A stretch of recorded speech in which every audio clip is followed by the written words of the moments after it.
We're sitting here now a couple days after Charlie Kirk's assassination. We're a few days beyond that with the stabbing in Charlotte, just down the street from us on the light rail. My simple question to kind of jump this whole thing off is, what the hell is going on? We don't think that we can reason together any longer. And this is really directly relevant to the Charlie Kirk story, which was just horrifying. It becomes violent because we've reduced everything down to power. Once you stop allowing for the possibility of being able to reason together, I think the only thing left is vying factions. And so it seems to me that eventually you're going to have a contest of wills that is going to become violent. The purpose of our conversation here is to kind of get to the heart of what is this woke ideology that is resulting in bullets flying. With the faith, we define the human person in ways that unite us. So we know that we are called to be brothers and sisters of a good and loving, and children of good and loving God. With the woke movement, the secret knowledge that you gain is that you're defined not in ways that unite us, but ways that divide us. So that I'm not defined by the love of God, but by the hatred of society. So you have this kind of contra gospel mission, whereas we have a mission to tell people about the goodness of God and that they are loved. The woke have a mission to go out and tell people, waking them up to the fact that they're hated. That they're hated.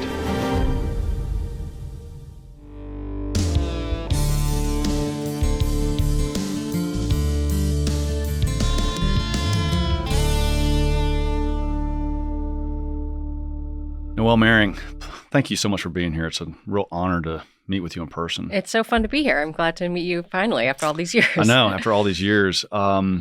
You know, for those of my listeners who don't know, I mean, some of them might not know, which is a shame, but Noelle Mering is, I was trying to figure out the best way to summarize like who you are with your bio and everything. And I think it's safe to say you're the foremost expert on woke ideology. And I doubt as a little girl you were saying, I want to grow up and be the foremost expert on woke ideology. I don't think I knew what woke meant. None of us did. Thank goodness, you know. But everything from a fellow at the Ethics and Public Policy Center to being Tan's best-selling author of Awake Not Woke from a couple years ago. And this book was prophetic in many ways, which we'll get into. But you've just done incredible work. Your work is always very detailed research. It's not just opinion pieces. You're a thoughtful author. I kind of summarize this book and articles that you've written that I've read. It's a masterclass in clarity. That's what you do. You get really clear on these very bizarre topics that we don't really know how to think about. So that's why it's a great honor to be with you. So thank you. Those are very kind words. Appreciate that. Well, it's true. I also can't believe that you're a grandmother, a mother of 6, and a grandmother. We were swapping some stories earlier, but yeah, it was weird for me to be a granddad. Now you're a grandma, so it's kind of incredible. Amazing. It'll be 1 year. She turns 1 year in October. So outstanding. Yeah, very fun. It's great, and it is different. It's so great. It's like a different part of your heart that you didn't know existed. You know. Yeah. But I think it's, we had you scheduled to be here, and we're sitting here now a couple days, 5 or 6 days, I guess, I don't know, after Charlie Kirk's assassination. And I think it's providential that you're here because, we got Kirk's assassination, and then also we're a few days beyond that with the stabbing of that poor woman in Charlotte, just down the street from us on the light rail. This is woke ideology just playing itself out, and there's many other recent acts of extreme violence coming from the far left. On the flap of the book, it just so happens that you said a number of years ago, why is violent? You're talking about you're going to provide the answers for the following questions in your book, Awake Not Woke, and why is violence the natural end of woke ideology? And I don't know how much violence there was at that point, but since the writing of this book, it's really raised its nasty head. So you saw this. You saw that the underlying philosophy of the woke ideology, which I hope we get into on the Frankfurt School and all this incredible stuff that you've written about. But my simple question to kind of jump this whole thing off is, what the hell is going on? There you go. Answer that one. Great question. Well, no, you'll remember that we signed contract for this book. I think it was March 2020. And then 2 weeks later, the COVID quarantine policies began. 2 weeks later. And then that May, George Floyd and the summer of rioting. Gosh. So it was such a bizarre time. I think back on it and think, wow, I can't believe I wrote it in 2020, right before all of the craziness started. But what is going on? The time that I think the first article I ever wrote about the woke movement was in 2018 for The American Mind. And it was right after an off-duty police woman went into the wrong apartment. I think she might have been intoxicated or something. Mm. And she thought someone was in her apartment and she shot him. And there was this marvelous moment of forgiveness and mercy in court where the brother of the slain victim extended Christ's forgiveness to this woman. And it was so beautiful. And I remember in the aftermath of this viral story, I had so many people on social media who were upset that there was a story of mercy here. Mm. Even Christian believers who were saying, that there's a fundamental injustice that mercy is distracting us from. Mm. And it's easy to kind of look at the story of mercy. And, it was such a misunderstanding of the concepts of mercy and justice, for one thing. They're never opposed to each other. Sure. The virtues don't oppose each other. Right. But it also seemed to me that, mercy isn't negating justice. It's merciful because of the fundamental injustice of the shooting. And it struck me at that point that there was something really, fundamentally toxic happening here with the woke movement, and that it was becoming like a religion, that, insofar as we've become such an atheistic culture, we've just relocated all these religious impulses into our politics. And I think as religion becomes attenuated, politics takes on a new tenor that it ought not to have. So it becomes violent because we've reduced everything down to power, for one thing. For another thing, we don't think that we can reason together any longer. And this is really directly relevant to the Charlie Kirk story, which was just horrifying. It was heartbreaking. I was, shaking. Like so many people were afterwards. It just really was so deeply, tragically unsettling to see that this would happen to such a vibrant young man and his family. And gosh, in every way, it's just awful. But you can see that the only thing he was trying to do was just to expose things that are lies by having reasonable discourse in the college campus, which in some ways is maybe the belly of the beast, as so much of this is stemmed from academia. So once you stop allowing for the possibility of being able to reason together, I think the only thing left is vying factions or different factions of people vying for power. And so it seems to me that eventually you're going to have a contest of wills that is going to become violent. You add into that a hedonism. Hedonism almost always ends up violent. And you saw that in Haight-Ashbury. I watched a documentary once about Haight-Ashbury in San Francisco and the hippie movement in the 60s and how, it was all free love and supposed to be peace and all this stuff. And it ended up with, terrible, crimes and addiction and abuse and, just awful things that stem from that sort of hedonic environment. So I think for all these reasons, the reduction of our society into through a filter of power only as our only metric for understanding relationship, the inability to reason together, and the rise of hedonism, sensualism, leads us into this contest of wills that becomes violent almost inevitably.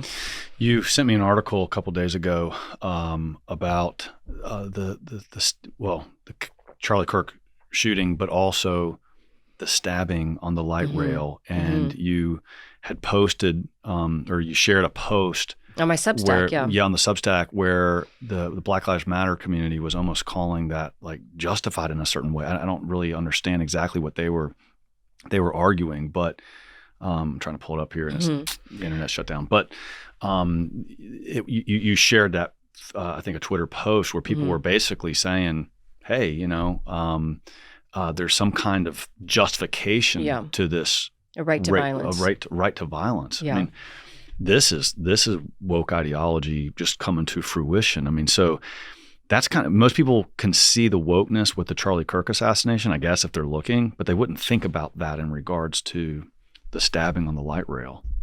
Yeah, well, it's interesting. I mean, I think, part of the poison of identity politics is that you evaluate the morality of an act not based on a common principle that we're all kind of constrained by, but rather based on the identity of the perpetrator. Right. If this group can do this, but you can't reverse it because this group has power, and so they can't do the same act to the group that's not in power, even with something as obviously immoral as violence against the innocent.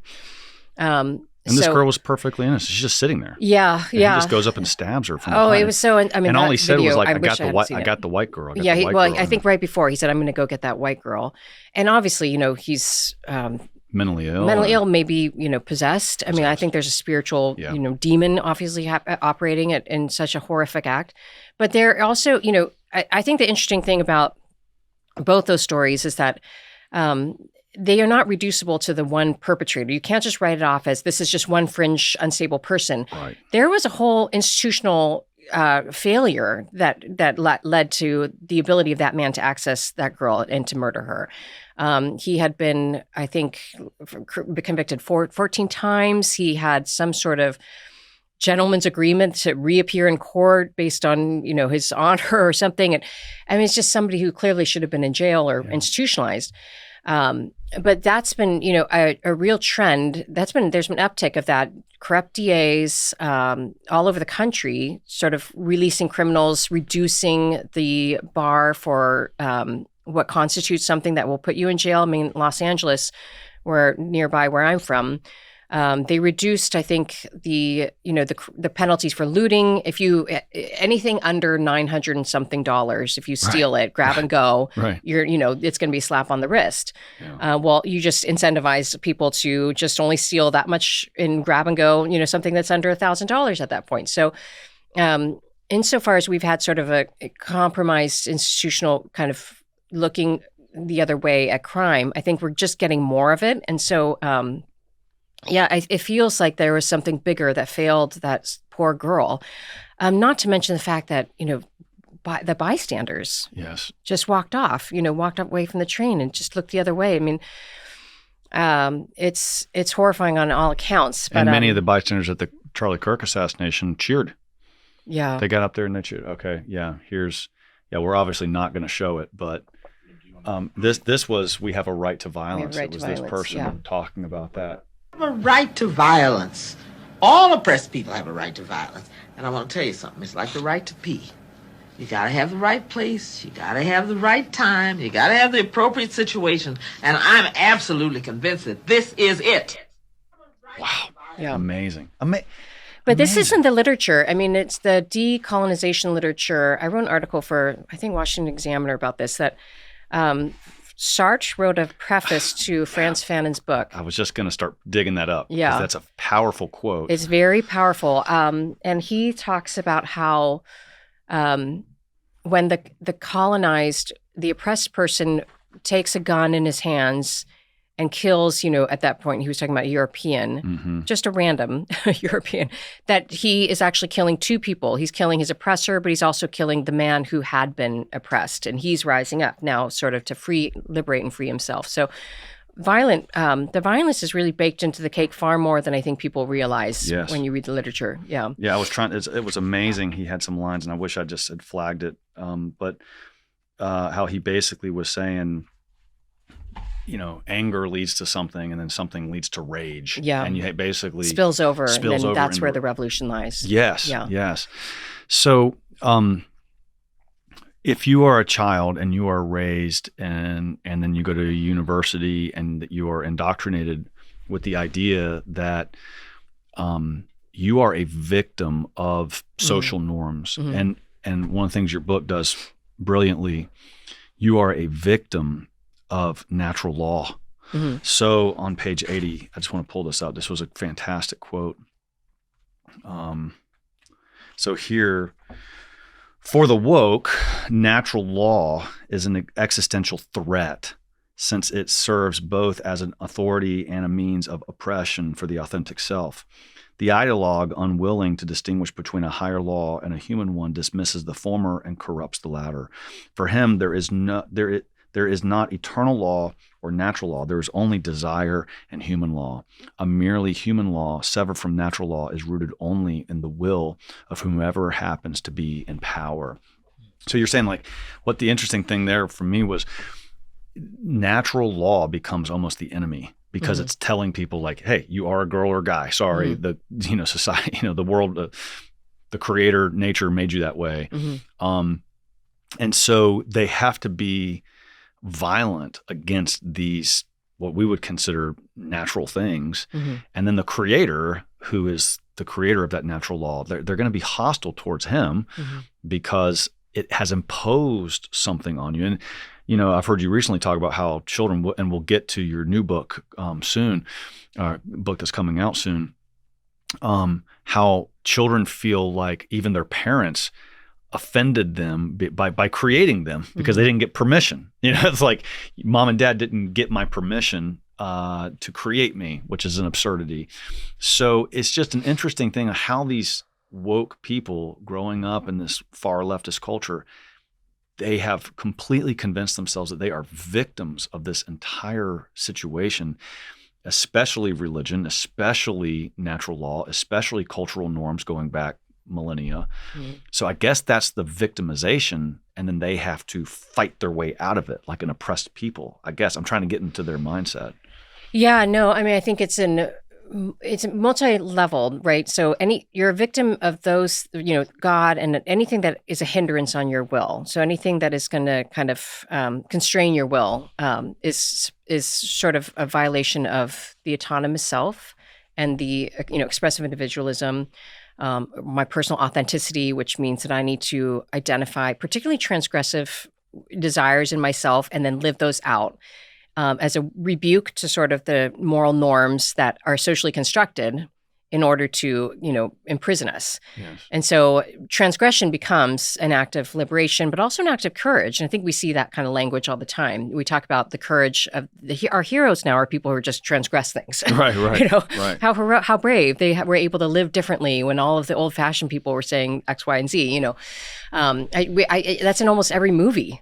Yes. And it's in kids' movies too. It's so normal now to think of that as being it's such an impoverished view of courage too. All right, I'm just going to ask now, like Frozen. Oh, yeah, you totally. Yeah. Oh, my gosh. Within the first 5 minutes, I took my kids to see it. Within the first 5 minutes. I don't think anyone knows what you're about to say, by the way. I mean, I think this is unknown, even amongst conservatives, what the Frozen song is about. It's coming out of the closet. Yeah, it's amazing. It's an LGBT. Within 5 minutes, I was like, oh, this is an LGBTQ movie. And I even had arguments with my good Catholic friends who were just like, no, you're being paranoid. I was like, no, gosh, I mean. You quote the words to it in this book. I can't find it. No right, no wrong, no rules for me. I'm free. And she, becomes fabulous. And, the old wise trolls, they take the daughter to see them. And they said, was she born this way? I mean, and then love is an open door. There's just so much. And then they're letting it go. So everyone knows that song, Let It Go. Yeah. Like, so what is she letting go of? Right. What is like social normativity. Yes. Yeah. So the social constraints, right? I'm letting it go and I'm coming out of the closet. No right, no wrong, no rules for me. I'm free. It's incredible. Yeah. It really is. It really is. But so the interesting thing to me we've incentivized people, the victim identity so deeply. I think we all absorb that. Everyone kind of wants to talk about, their wounds. And, there can be an important place for that. And sometimes people need to talk about that. And it can be a point of sharing, with somebody else that can create like a human bond, but the point is to kind of find where's forgiveness here? Where was God here? Where's the mercy here? And insofar as we're incentivizing perpetual victimhood, we're also creating people an incentivization to be a perpetual accuser. The idea that there's no permanent victim without someone who's always harming you. Yeah. And so that's a society that's really roiled in conflict. And I think we see that throughout. We did some research. Kevin helped me do this research recently. And if you look at the Mother Jones database of mass shootings, they're the ones that kind of, I guess, track all these mass shootings and the details with that. 10, even according to their own listings, 10% of the mass shootings have come from, or mass shootings or attempted mass shootings. So there's some are foiled, right? Okay. So I think there was 112 cases. 112 cases. Shootings and stabbings in the U.S. and Europe. And this is some data that's compiled from Mother Jones, but also FBI records and court records. But out of those 112, there were 11 that were either carried out or foiled and were tied to a transgender ideology, suspect, or who was trans or Right. non-binary or whatever, or was closely associated with that movement. And this is back since like what, That's in the 2015 or last so. 10 years, Yeah. pretty much 2018 onward or so. Yeah. So, but it's 10% of all these mass shootings or attempted mass shootings are tied to this ideology of trans. Okay. And then they say, and this is wrong, but they say that only 1% of the population is trans. There's no way I believe it's 1%. I mean, it's got to be less than that. I doubt 1 out of every 100 people is trans. You know what I mean? So it's something less. But even if it was 1%, like they claim, it's still a tenfold multiplier of violence for that demographic, which is insane. So the trans are violent. Like, it's just statistically, you can just see it's true. Well, I think there's something to the hormone pills that can it's create gotta be that sort of violence. But Great I also point, think the yeah. ideology is just inherently, it is a violent ideology. And, I've watched a lot of videos of, the people are often pulled into this because they've been abused. They've been, there's a lot that's gone into it, and kids have been radicalized. 10 years ago is Tumblr. A lot of girls in particular, the social contagion really took off on Tumblr. Chloe Cole and Helena Kirchner, all these detransitioners talk about that, how they understood that there's an implicit social hierarchy. These online communities that the more of a victim, the greater victim identity you can claim, the more stature you had. And so if you're a straight white girl, you were kind of boring. You had little social capital and currency at that point. And so they were incentivized to start changing their pronouns and maybe becoming queer and then non-binary and then eventually, joining the trans thing. But a lot of times the way that it's spoken about by people in the community is very self-deifying.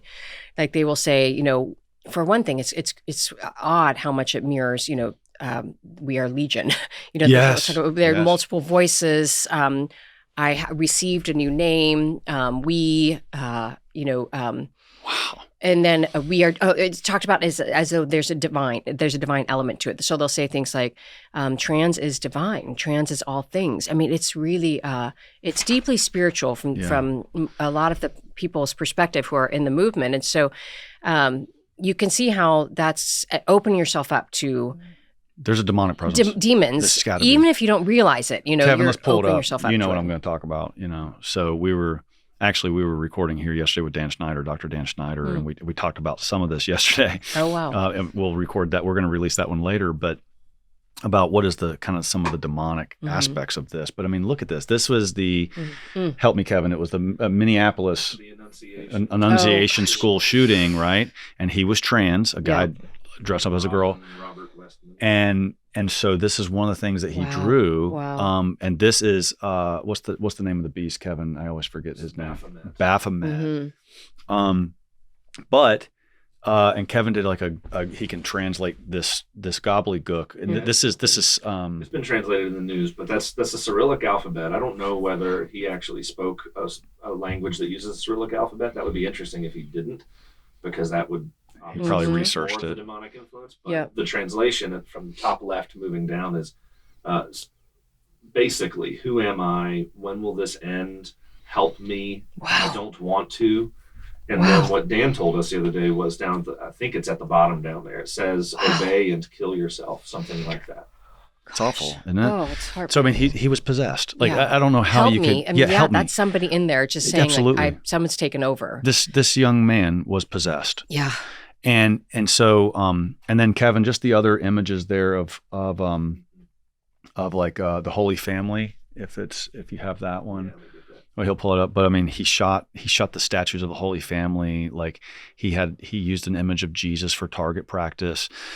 So here, this is outside the church, and he attacked the School of Annunciation. Yeah. He attacked children on their Feast of the Annunciation.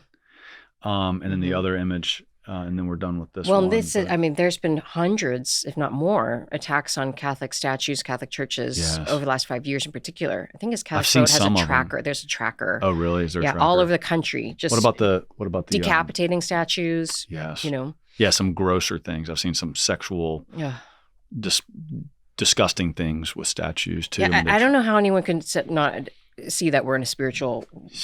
It's an image of the Wow. the suffering Christ, and he put this on This his. is the same. Yeah, it's the same shooter. I did not see that. Target Wow. practice. So, Wow. so here's the thing: is that like this guy, I seriously doubt he was possessed and then became transgender. He probably, I would guess, he thinks he's a victim of our way of thinking, but he's a victim of the transgender movement.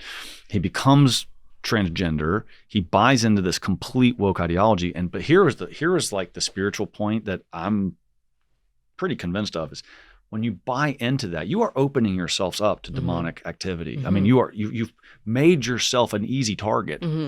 And so then this guy, I think this is maybe just the most overt case. Like, so why would you want, I mean, clearly there was some possession or something going on because you can see he's screaming for help in his little journal. Yeah. And he's looking in a mirror and he sees a demon. So this guy, now you'll never hear the news say he was possessed, but it seems to be the case.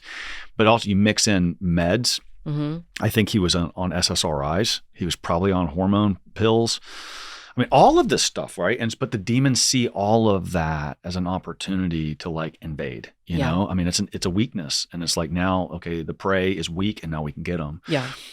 So it's just awful, but so I think that this woke ideology, of course, is terrible for culture, but there's just this overt spiritual problem of it just opens you up to demons. And but okay. I was hoping we could kind of go a little philosophical here because you have an incredible, your opening chapter in your book is about the underlying philosophy of this. So, the Frankfurt School and how there was a real philosophical kind of Marxist-based school that eventually came to America. And I think we're seeing it play its way out. So I was hoping you could kind of just track the history of this because we didn't go from like John Adams and the founding fathers to woke ideology. There's a lot of stuff that happened in between.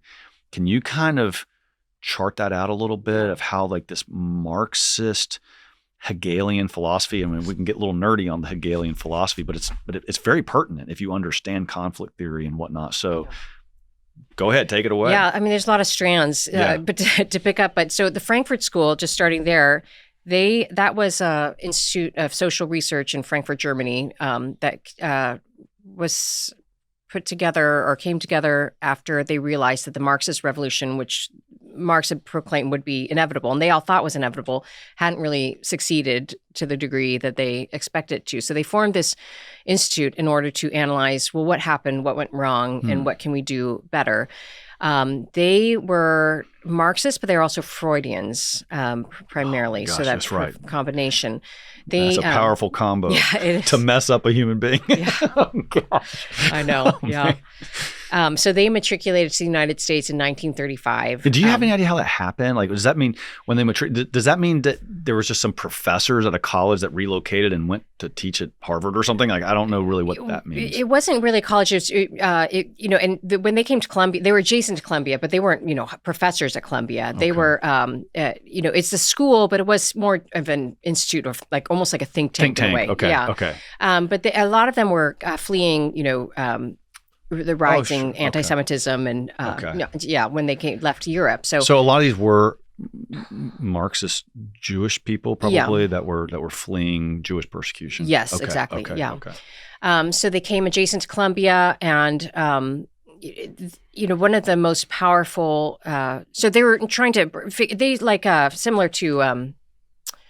The Italian Gramsci, who understood that, the problem is that this is not going to be a revolution that's just going to be fought in the streets and triumphed in some sort of traditional kind of conflict way. It has to be promulgated through the institutions and the levers of who hold the levers of culture. Yeah. So the academy, the school system, media, culture.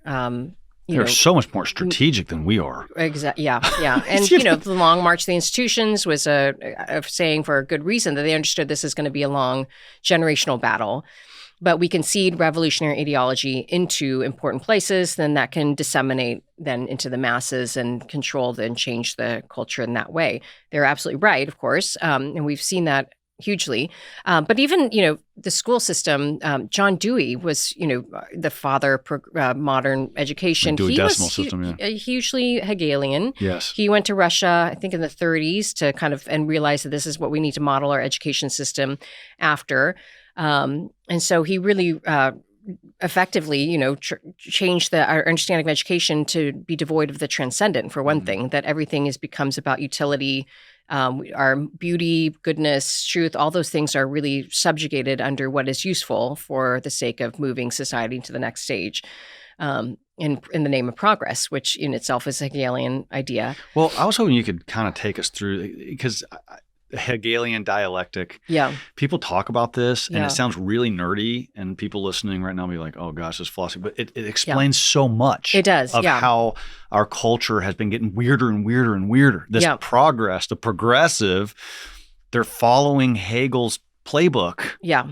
So, I mean, so the idea is whenever you get there, do it. But right. Maybe you can walk us through that. Yeah. Hey guys, real quick, we noticed 80% of you that watch the episodes are not subscribed. So please do me the favor and subscribe and hit the bell for notification. That helps you get the content, but it also helps this amazing stuff get spread to other people just like you. Thanks for your help. Now let's dive back in. So when people often say, you have to be on the right side of history, and that's history with a capital H. And I think we think that's just a common saying, but actually that is Hegelian. That is the Hegelian dialectic. So the idea being that society is sort of like an organism that is sort of discovering and building and developing itself. Evolution. Yeah. It's a historical evolution of culture and society, right? That's right. Yeah. And that, the way that we progress is through, two opposing forces, highlighting the oppositional aspect of them, letting them come into conflict. And, through that conflict, you arrive at sort of the next stage. And then that stage will have internal contradictions that themselves will come into conflict. And then you keep bringing out the conflict in order to get to the ultimate society. And so like their words are like, you have a thesis. Like, that's like a cultural belief. What things are, the way things are. Right. Yeah, status quo. Status quo. And then you have an antithesis, an antithesis. I think it's antithesis. Yeah. And then those things, that's the conflict theory, right? Mm-hmm. And that's like status quo, and then something wacky on the outside is challenging that, it's fighting that status quo. Mm-hmm. And then they kind of meet in the middle after they work their conflict out, and that's the synthesis. Yeah. And now that's the new status quo. Yes. And then it does it again and again, and that's how culture and society keeps evolving. Yeah. And so saying you want to be on the right side of history means you don't want to be part of the status quo. Right. You want to be part of, I guess, the synthesis or the antithesis, which is, pushing it further in progress. Yeah. And society's evolving, right? I mean, so I guess that's... Well, one way to particularize it is that, I think you can see this really clearly with men and women. So, in the light of the faith, we understand men and women are different, but we are called to live in harmony with one another. That those differences should be an invitation into mystery, into sort of gratitude for what the other brings to the table, into sort of the sense that not everything can be known. Some things are veiled, and that's beautiful. And that God's nature Himself, He is complex. He's simple, but He's also mysterious. And so we are two different expressions of His love. We see in the icon of male and female. In the reductive lens of conflict theory, that difference is only and always in competition and conflict.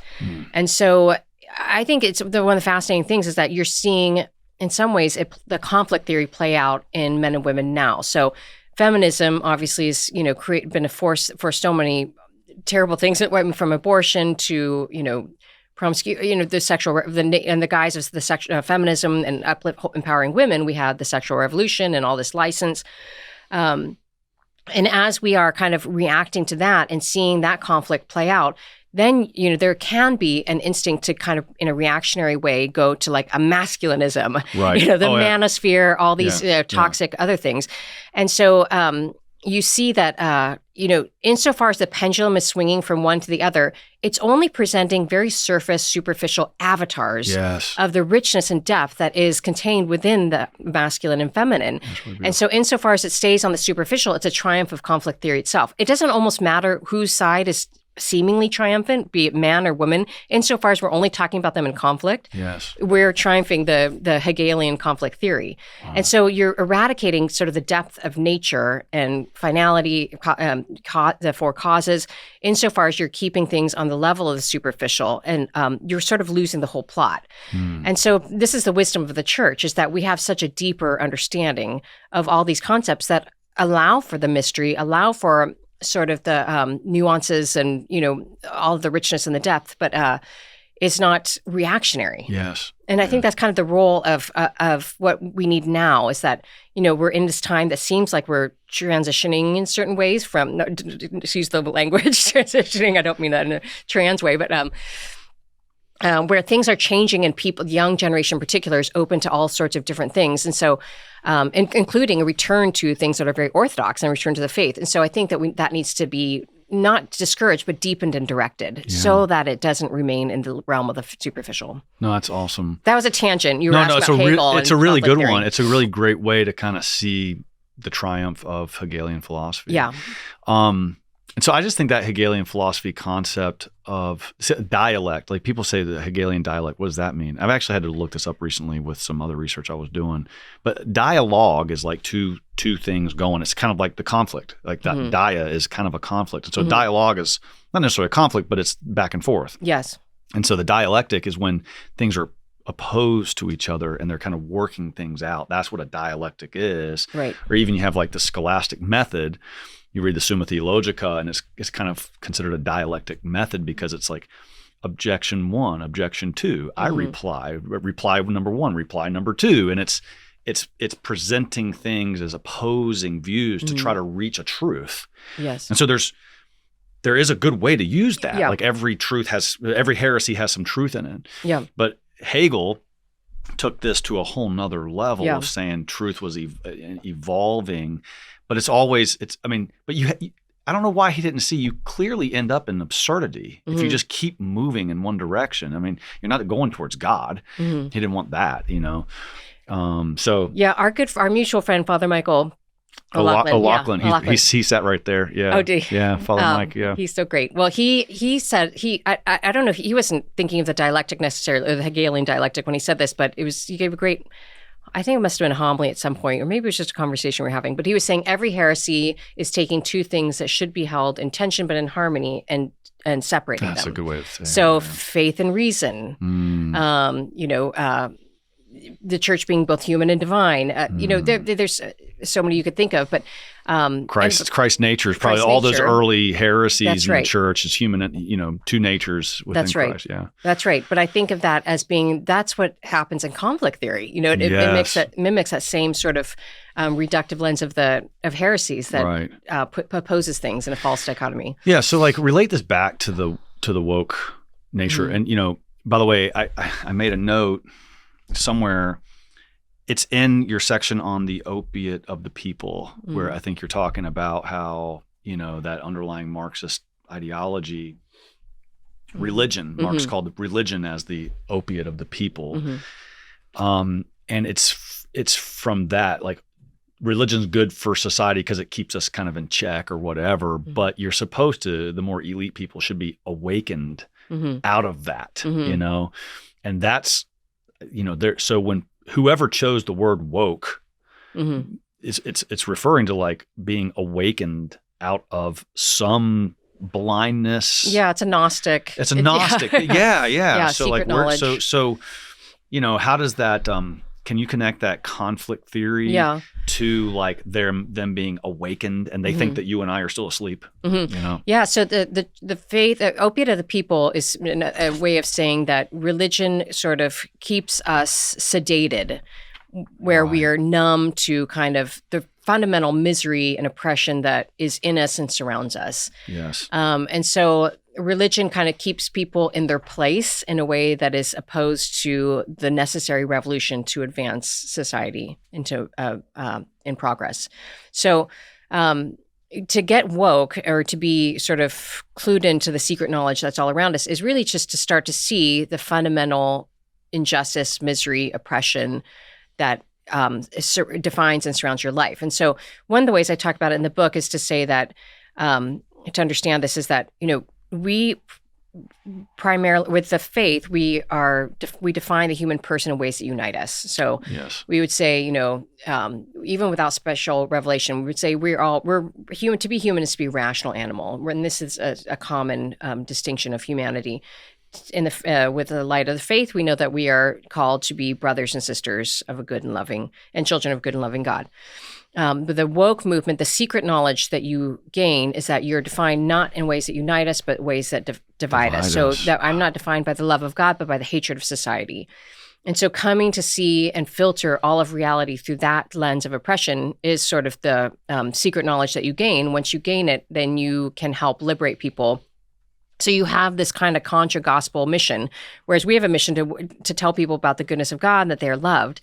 The woke have a mission to go out and tell people, waking them up to the fact that they're hated. That they're hated. Yeah. Wow. Yeah. I mean, that's so fundamental, but that's why that lady on the camera there, I mean, she was saying, violence is the answer. I mean, that's. Yeah.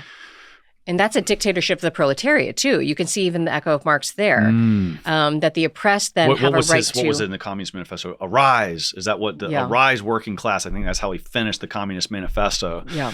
It's basically saying awake, and he's telling everybody to revolt against their employers in the state. Sorry, but that's the arise. That's famous line from Marxism. That's right. So the goal is to not to have a universal restore order by having universal principles apply and constrain us all universally, but rather to invert the power dynamic.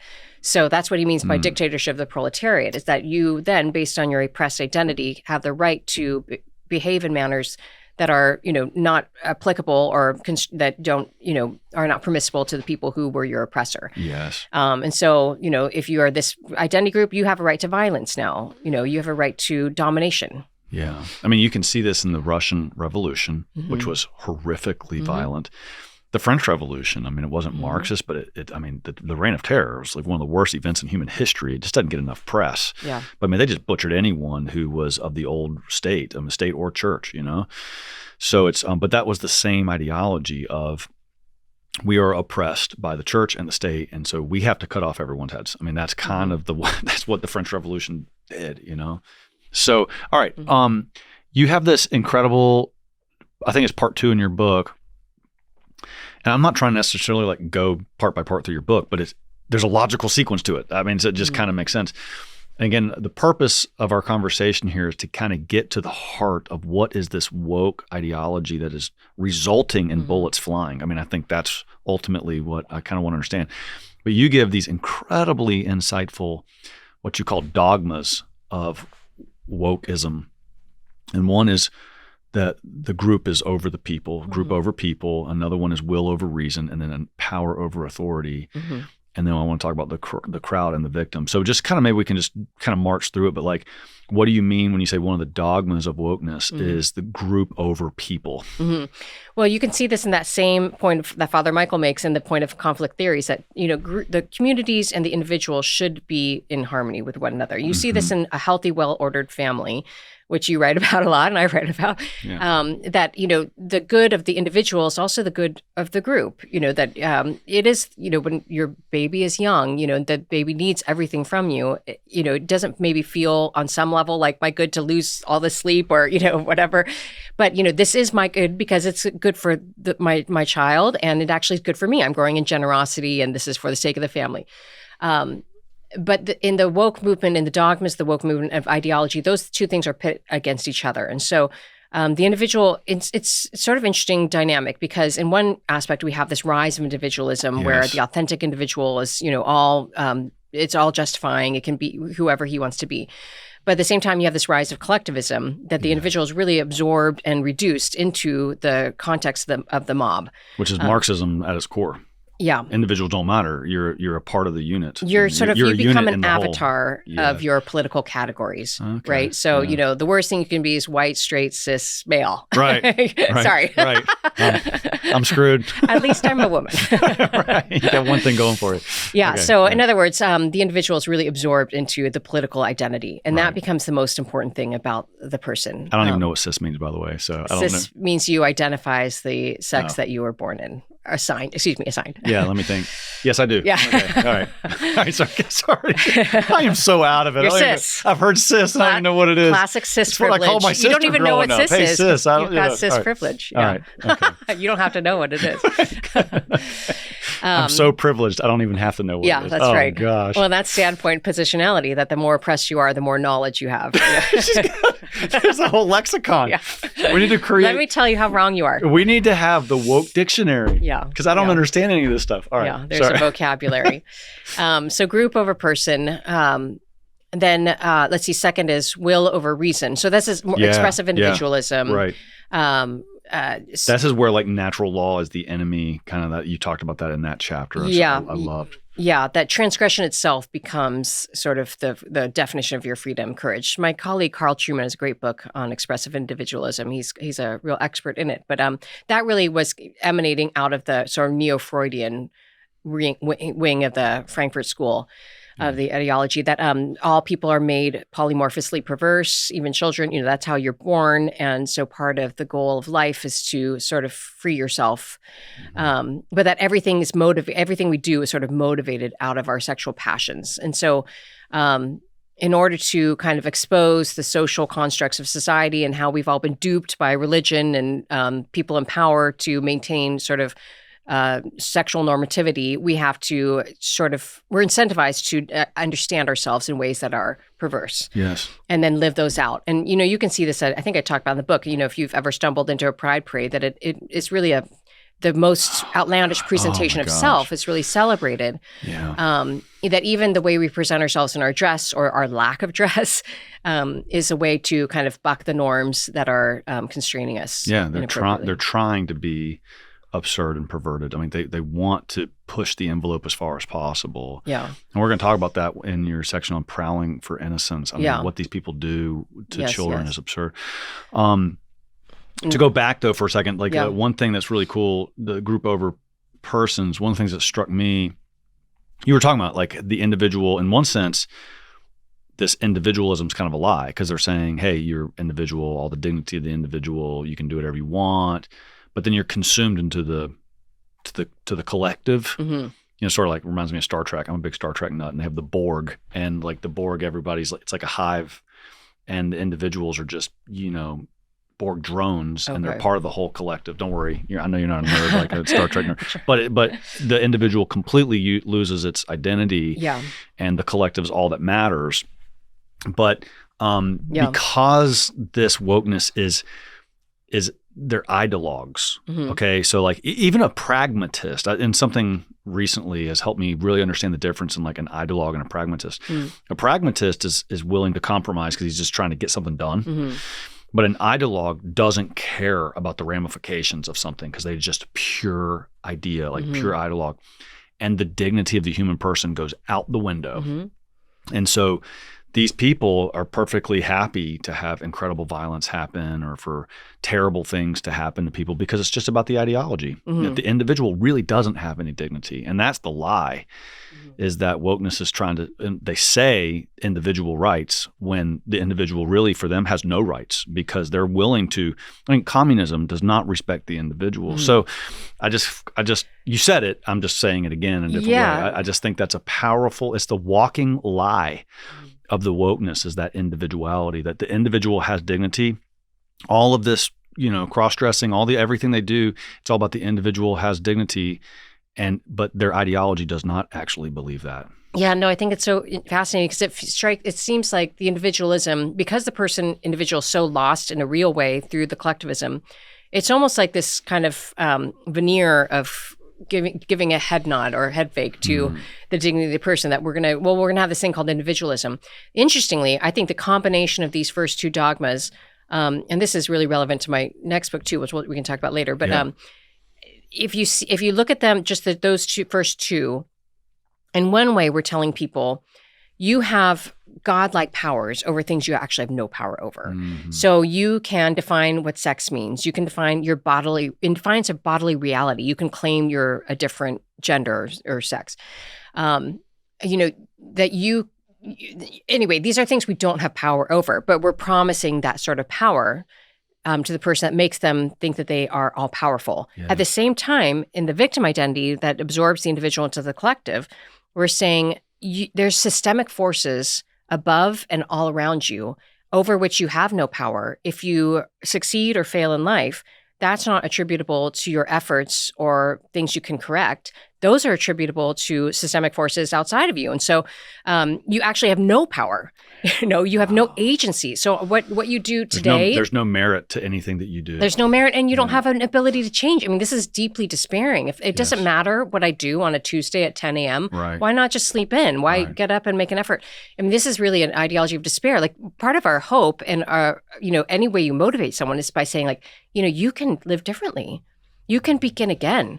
You can wake up tomorrow and choose something different. You don't have to stay in the cycle of whatever it is, addiction, despair, sloth, whatever it is, whatever bad decisions that we all make in our fallen natures.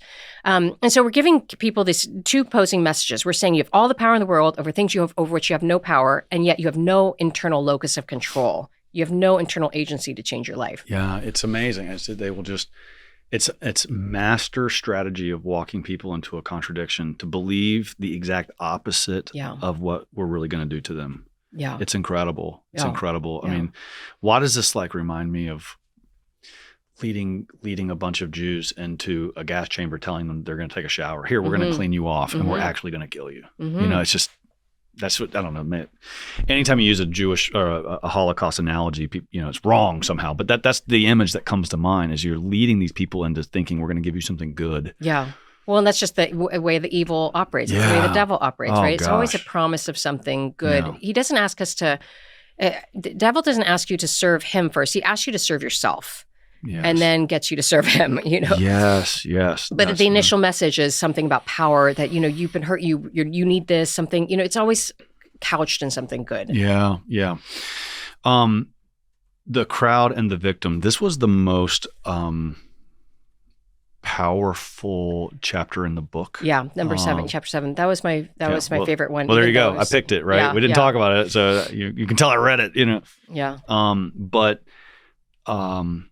This is a staggering chapter, and this is where we see the wokeness at work. This is where we see the crowd and the victim. We see the drag queens in the libraries. We see pole dancing for teens. Like, it's gender dysphoria. This is where you talk about Disney. The Frozen song. But you start getting this trend in your head of saying, okay, it's one thing to want to teach children about transgenders.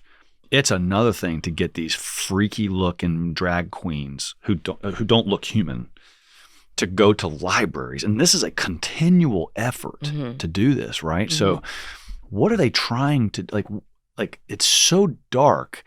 And when I see all this stuff, it's just this desire to corrupt the innocent. That's what I see, a desire to corrupt the innocent. And that's why you have drag queens at libraries. Does that make sense to you? I've noticed there's not drag queen story hour at retirement communities. Right. It's in children's spaces. It's in children's spaces for exactly what you say. So in that chapter, I that's when I really kind of I'm trying to weave together how this is a spiritual battle. So Christ is the perfectly innocent victim, and that the movement is trying to claim both his victimhood but also his innocence for themselves. And so we've already talked a lot about the victim identity, but also, I think innocence is something that you can't necessarily really truly pull onto yourself or grasp on. You can't grab onto his innocence without doing it sort of by comparison. So I think innocence is an affront to an ideology that is spiritually trying to claim Christ's innocence, because it is a measure, it's a metric. Innocence can tend to chasten us, maybe shame us even, maybe want us to be better. You see that when people are confronted by somebody who lives, very purely or very well, that it can be a catalyst for making us want to move towards self-improvement. It can also be a rebuke in a way that people want to then kind of mock or even corrupt it. So with children, I think the movement into having kind of things like Drag Queen Story Hour, the ostensible reason that the ideologues will give is, this is an anti-bullying effort. Mm-hmm. We don't want these kids to grow up and bully people who are different. But the deeper reason is, and it's rife throughout literature, in academic journals on drag queen pedagogies and all of these things, is that they're trying to disabuse the child of their discomfort of anything different in order to open up the pathway that they might walk through and live that life as well. So it's desensitized so that they can explore. Basically. That's right. But it's also, in the drag queen literature, they really talk about how, we need to correct these kids from the oppression of their parents who are kind of raising them oftentimes with sort of an idea that there is normativity. And we need to, sort of reach them before their parents' power over them kind of lasts and cements itself in their mind and soul. And so if we can gain power over them, then they can then maybe be an agent for change amongst their peers, but also potentially in their family. And I think we actually see that a lot as kids get pulled into gender ideology. Oftentimes parents will go along with them because they're so terrified of losing the relationship with their child. Yes. And all their corrective or their protective instincts as parents can kind of be used against them, where they, want to protect their kid from feeling any pain. And so they want to affirm things. And so, in some ways, again, the woke ideology is correct. And they're making correct calculations that if you want to further your movement, you really do want to capture the children. Yes. But I do think the spiritual reason, even deeper reason, is that innocence is an affront to an ideology that wants to revolutionize society, to think that there is no metric, there is no measure, there is no standard that points us to something higher or some objective, transcendent understanding of goodness, or points us to Christ at all. And so the corruption of children really is at a piece and at the heart of it. Yes. And I don't think that your woke Aunt Susan or, your woke friend thinks of it that way.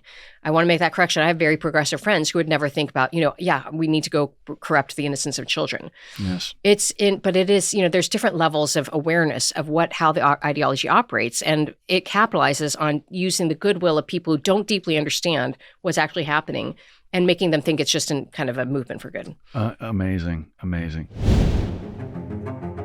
Tan Books is here to help you become a saint. That's why we do everything we do. We publish thousands of titles, literally, that are specifically written to help you get to heaven.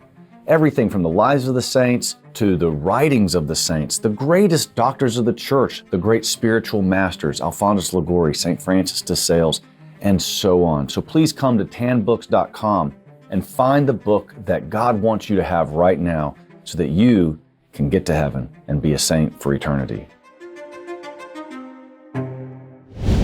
So one of the things I heard recently on the Tucker Carlson shows, he had an expert on the Jeffrey Epstein situation, and he raised the fact that Epstein liked teenage girls with braces, and the reason Carlson speculated was because of corruption of innocence. Like he wants that visible sign of innocence, and braces is this visible sign of innocence, Absolutely. So there's something in the nature of evil at the deepest spiritual level, in my opinion, that kind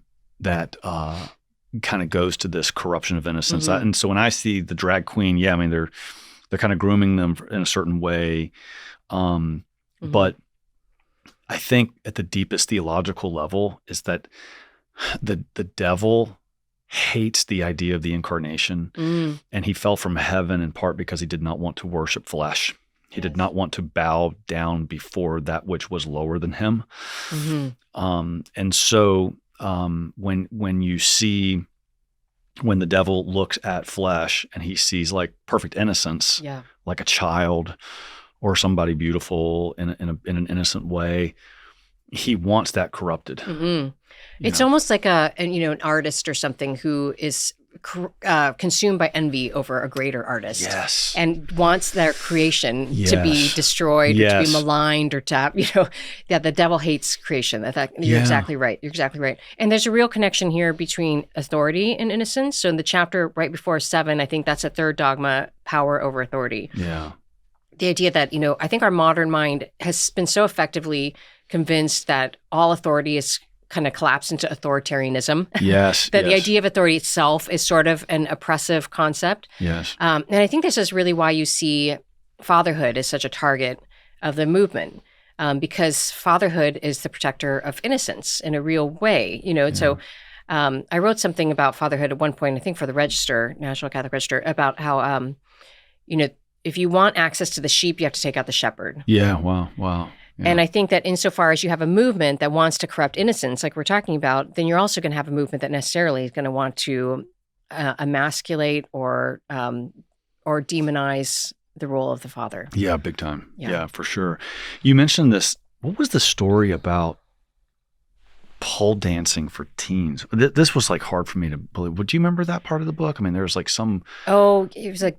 They would have pole dancing lessons for teenagers, but like parents didn't go in. But like, what parent would take them there to begin with? But it was trying to get the like 12 to 18-year-old kids. That's right. Introduce them to pole dancing. Yeah, and that person doing it, I think, was had some. I can't remember the details, but there were some disturbing things about the person who was initiating it as well, and that person had kind of an authority to kind of institute some public event for children. Yeah. So let me ask you this. So this wasn't in the book, but I remember a couple years ago, I was in the car with my daughter and some of my teenage sons, and they started telling me about furries, and I really thought they were joking with me. Like I really thought they were just like messing with me. It's a real thing, and in fact. The partner of the Charlie Kirk shooting, okay, so he was transgender, was also a furry. And one of his pictures is him. Ears and something. Animal ears. Yeah. Have you looked into this at all? Like, what is this furry thing? I mean, it's only in the woke movement. I mean, you don't meet conservative Catholics who think they're cats. Right. So what is this? I think it's like transspeciesism, I guess, is maybe the next way to degrade the human person or human nature. But it also seems like there's some way in which, all of this is sort of a service of destabilizing us, one from another, disintegrating us and ourselves from ourselves. All sin is disintegrating in some way. But I think insofar as you can, it's a reduction of the human person, right, into a beast. Yeah. It's always going to be, not just an attack against nature, but an attack against, our ability, obviously, to strive for virtue. But you see it. Like I go through Starbucks and these people. Oh, it's bizarre. It's weird. I mean, well, queerness is all about denormalizing things, right? So anything normal you want to attack because you want to eradicate the idea that there is anything normal. Queer is a political category, really, that is against normalcy. So that is going to be making our society stranger, certainly. Like there was a school. I think this is real. Like that a school put a kitty litter box in the bathroom. Yeah. What are you doing to that kid's head? Right. Well, where are the adults in the room? I mean, this is another, it's not just fatherhood, the authority of father, it's authority in general, the institutional authority, teachers, what that they would be deferring to things like that. You have this incredible part where you talk about how wokeness starts fitting the definition of a cult. So earlier we were talking about how it kind of becomes like a religion, but if you take it a step further, it's like a cult. And you have these standards of cult living. Like you read about any kind of cult and they always have these kind of aspects, but unquestionable dogmas, like you just cannot question it. Adherence can never be good enough. Isolation from people outside the group, even family and friends. Morally bad behavior is justified for some, but intolerable for others. Attacks, shuns, delegitimizes those who stray from dogmas, harbors persecution, complexes, and catastrophic thinking, sloganeering to avoid serious reflection or questioning. When I read each of the descriptions of these, it's like spot on. So, I mean, I'm kind of curious, like, how did you find those? Like, did you study cults? Like, how did you come up with these dogmas of cults and show how, wokeness is absolutely fitting this kind of categorization. Yeah, I think that was just an aggregation of just reading a lot of stuff about cults. Yeah. So it was 5 years ago. I'm sorry to say I don't remember the authors that I was reading at the time. They'll come to me after probably this interview, but just various experts who've written about, what are the common threads of cult behavior. And I was trying to figure out, how is this truly operating the same manner? Yeah. And of course it is. I mean, it's interesting how, ideology mimics not only cult behavior, but like narcissistic personality disorder. There's a lot, because manipulation is going to have similar threads to it, right? And cults are manipulative. Narcissism is manipulative, and ideologies are manipulative. Because the fundamental reality of ideology is that it's got a hollow core. It's insecure at its core. Yeah. And so it can't withstand scrutiny. And so if you know that you're trying to promulgate something and control people and keep people invested in something that is fundamentally insecure and unstable, you're going to have to control them in order to avoid exposure. Yeah. So that doesn't fall like a house of cards. And so those things are all going to operate in the same manner. Isolating people from people who might point them towards something true, sloganeering, death of thought. Yeah, like actually, that's probably a pretty good segue, like this cultish attitude, into your new book, No Contact, because it, like, if someone runs off and joins a cult, they leave everything behind that they had. You know what I mean? Like they shun their family, their friends. They just have a complete divorce from their life and go and throw themselves completely into this cult, right? Well, my understanding of your book is this No Contact, where this is a new trend. There's elements of that. Like you just dismiss, just divorce mom and dad and you're out. So, I mean, segue, why don't you tell us about this? It's an incredible topic. It's hard to believe it happens, but No Contact, what is that about and how'd you get into this? Yeah. Well, it's interesting. I mean, ideologies always attack the family, the faith. And so I'm trying to pay close attention to what are the newest attacks on the family, especially as, it seems like we've kind of triumphed over the woke movement in certain respects. It's sort of receded in its overt aggression. It's still just going to shapeshift and attack the family and the faith in new ways. And so the one that I started noticing a pattern when I was going around the country talking about awake, not woke, where parents would stand up in Q&A and say, my kids have not only left the faith, but they barely even talk to me anymore. Yeah. And, they're so offended by the, sort of the way we raise them. Not only in the faith, but also to believe in, the nature of marriage, the nature of sexuality and all these things. And then I started noticing that not only was it anecdotal, but it seemed like there were real statistical evidence that were showing that there's an increase of Gen Z in particular going no contact with their family, their parents in particular. And New York Times has written about it, New Yorker. I mean, it's all over the place. Therapists reference, this sharp rise in clients coming in who are experiencing this. So, the no contact movement, it can mean a couple of different things. It can be, I've estranged myself from people who are abusive, or I've gotten out of a romantic relationship. I'm going no contact because I don't want to, give any opportunity to fall back into that. But in the particular way that I'm analyzing it, it is a politics, what I call the politics of estrangement, meaning how is ideology estranging us from one another? So in every respect, you can see that ideology is about, as I was saying earlier, disintegration, man from woman, woman from child and abortion. But now, the new version of it is adult child from parents. So the three common reasons are disagreements over COVID policy. You voted for that conservative person. Yeah. Or the third one is gender ideology. Gender ideology is particularly fraught with estrangement, in particular because, the parent have a deep memory of their child's identity, a canon memory that their kid often doesn't have themselves. I remember my kids at 1 month. They don't remember that. And so the parent is always going to be a threat to an identity that just won't die. And if you're trying to transition, you're trying to kill off your former self, right? That's why it's a dead naming. That person is dead. I am becoming someone new. I'm self-authoring. I'm self-creating. You can see, again, spiritual overtones there in versions of the Christianity. But so parents are a real threat. And so kids will, go no contact. I think there's a lot of drivers for it. It can be, anything from This excessive individualism, this sense of I want to have excessive emphasis on autonomy. So they'll say, I want a chosen family. I don't want my given family. I need to create my chosen family. My chosen family reflects my autonomy.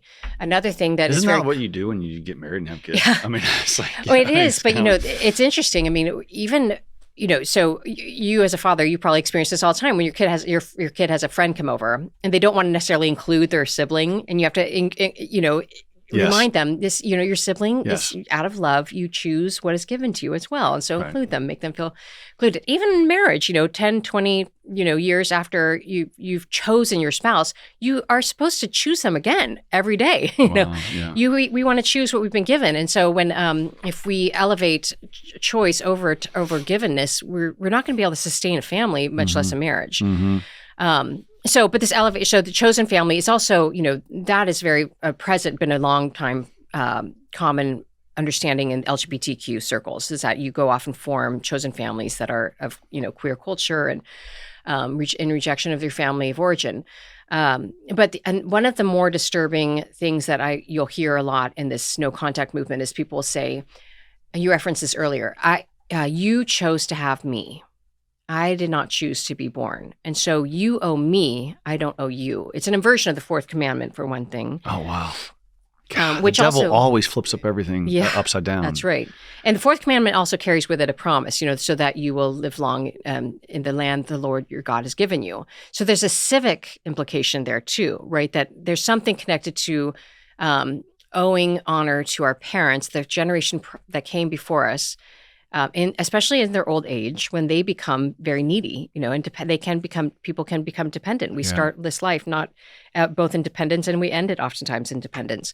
And so we need people who are obligated to us. Yes. But the other implication, I think, of that phrase, you chose to have me, I did not choose to be born, is that our life is not a blessing, it's a burden. Yes. It's a very nihilistic concept. And oftentimes it leads to, I think, a contribution to people not having children of their own. Because it's saying, it's reframing parenting and not as a sacrificial, generous choice, but as a selfish one. Yes. That's an infringement on our autonomy. In fact, there's this very chilling interview I watched with a therapist who phrased it this way, without irony. He said, if you as a parent inflict consciousness on unsuspecting flesh, you owe it a lot. He's trying to say, if you give life, and of course you do owe. There's truth in that. There's just, we owe our children a lot. But it's supposed to be a mutual, reciprocal love, especially as they become older. Yes. And we decline, Yeah. I mean, we've experienced that with our own parents, I'm sure. But in other words, that phrase that therapists use. I've told my kids, look, given I have so many, everyone only has to take care of me 1 month a year. It's actually less than that. 3 weeks a year. Yeah, there you go. All you got to do, and I should never have to go. I should never have to go to a retirement home. There you go. Just pass me around every 3 weeks, send me to the other kid's house. Yeah, you tap someone and it's their turn. Yeah, they tap. If I end up in an old folks home with no kids visiting, something's very wrong. I literally had 16 of you just to ease the burden. Right.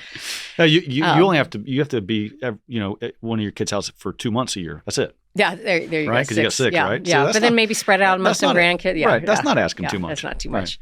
But anyway, I thought it was such a chilling phrase. Inflict consciousness on unsuspecting flesh. It sounds like assault. It does. It sounds like assault. It sounds like a sexual assault. It sounds like rape. Yeah, it does. That's what it does. Yeah. In other words, that's what parents. So why would, if you are growing up with this mentality, why would you choose to move into the category of parenthood? To move into it, you're going to have to encounter all these sacrifices to push you into generosity.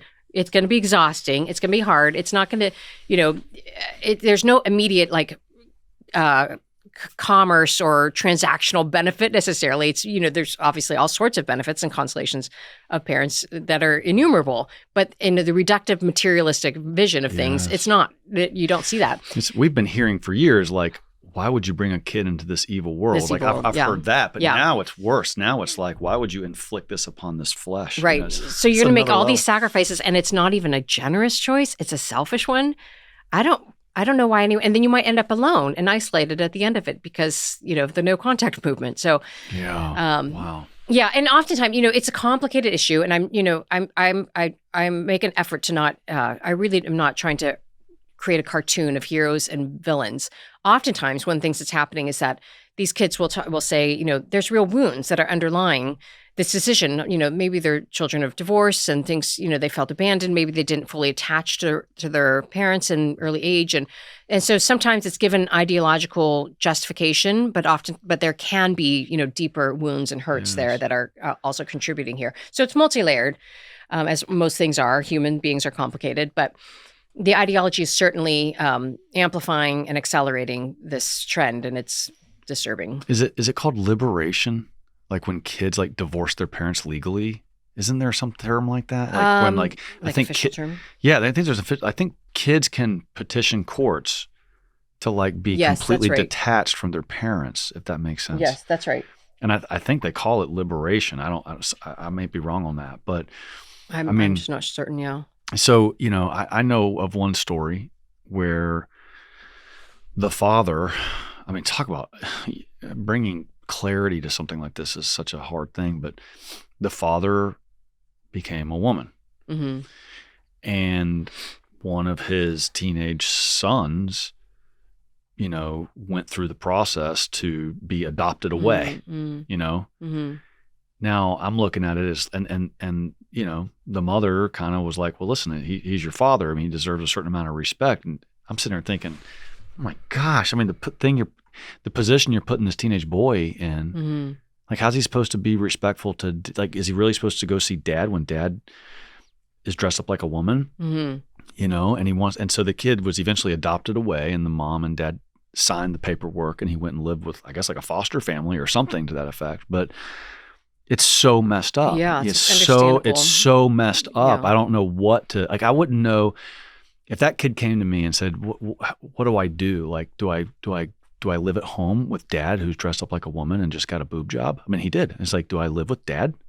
What do you tell a kid like that? Yeah. I have no idea what you would tell a kid like that. Right. Well, it's something sort of kind of admirable that he had sort of the presence of mind to say, this isn't a good environment for me. Yeah, right. I can't really, but then the mother's kind of upset. Right. Because the kids wanted to leave. And I'm like, you can't blame him. No. It's just might be something wrong with the kid if he stays, Yeah. It's just so messed up. Yeah, and that points to the reality that there are, obviously there's times where people really need to go no contact. Go no contact, separate, right. Even temporarily. But there is, I think it's, there's insofar as we've incentivized a victim identity, there is a real way in which if you're a young adult and you're trying to claim a victim identity, your parents are probably a good place to start, to see how have I been harmed. Yes. Maybe maybe the way I was raised. Meanwhile, we've got this rise of very therapeutic language and a therapeutic understanding of the human person, that we casually call things toxic, narcissism, and, and as part of that is because there is a real rise of narcissism. I think that's pretty well documented. Jean Twenge has done good research on that. But there's also reframing that we are doing casually and colloquially, where we are kind of looking at normal human conflict and making it seem insurmountable. We're catastrophizing it. Right.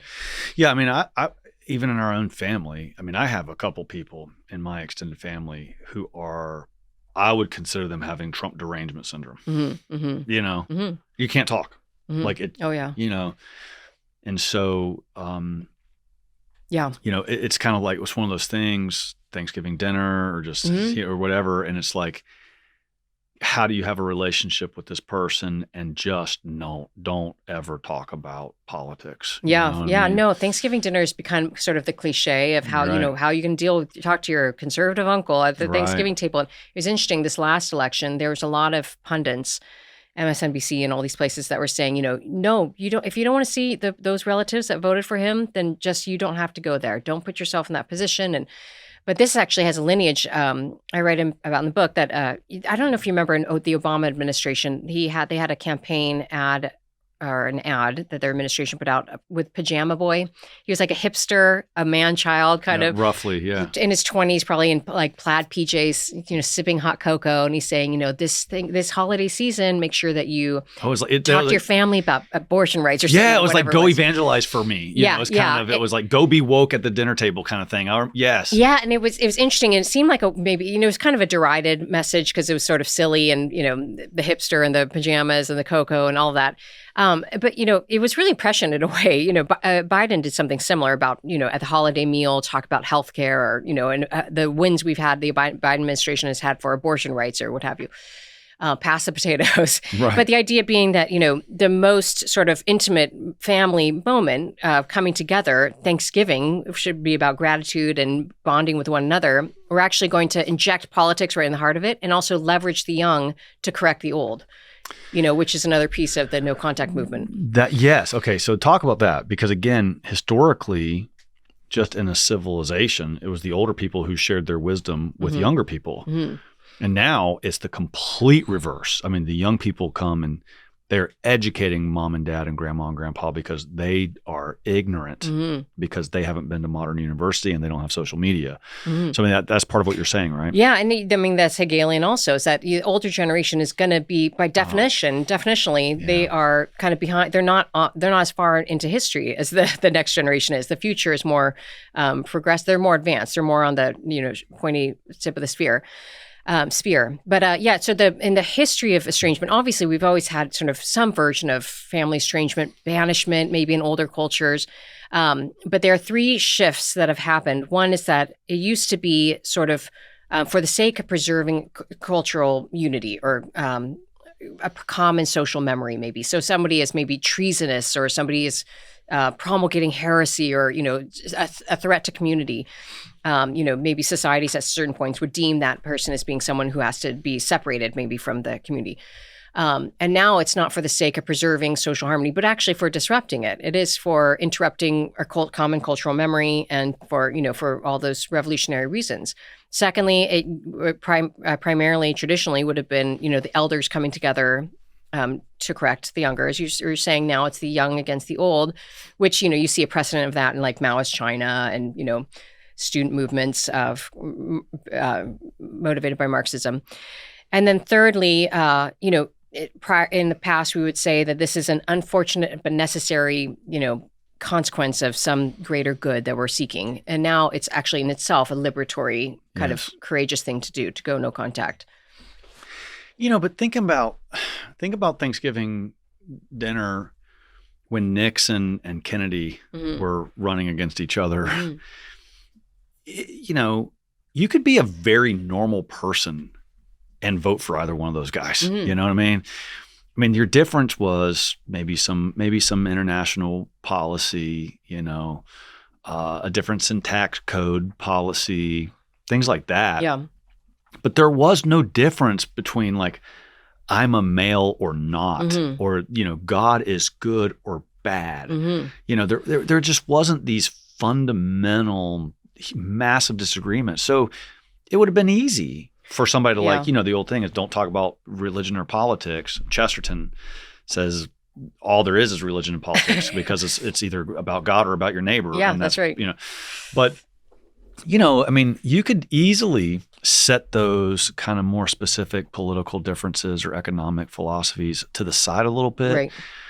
But when we have if you have somebody who's fully woke and show up at your dinner table, like it does get in the way. How do you pretend that's not there? I mean, so part of me's sympathetic and saying just build your bubble and get in it with your family and like kind of leave the crazy people outside, because the difference between, again, Kennedy and Nixon, they weren't crazy. They were just slightly different, Well, we were arguing about means versus ends at that point, right? So we used to say, okay, everyone wants to help the poor. What's the best way to go about that? Is it through a broader social safety net, or is it through, unleashing kind of human capital to, create more jobs, But we agree in principle. Mm-hmm. We agree in principle. And now it seems like we're disagreeing about ends, not necessarily means. And so the means are follow, but the ends itself.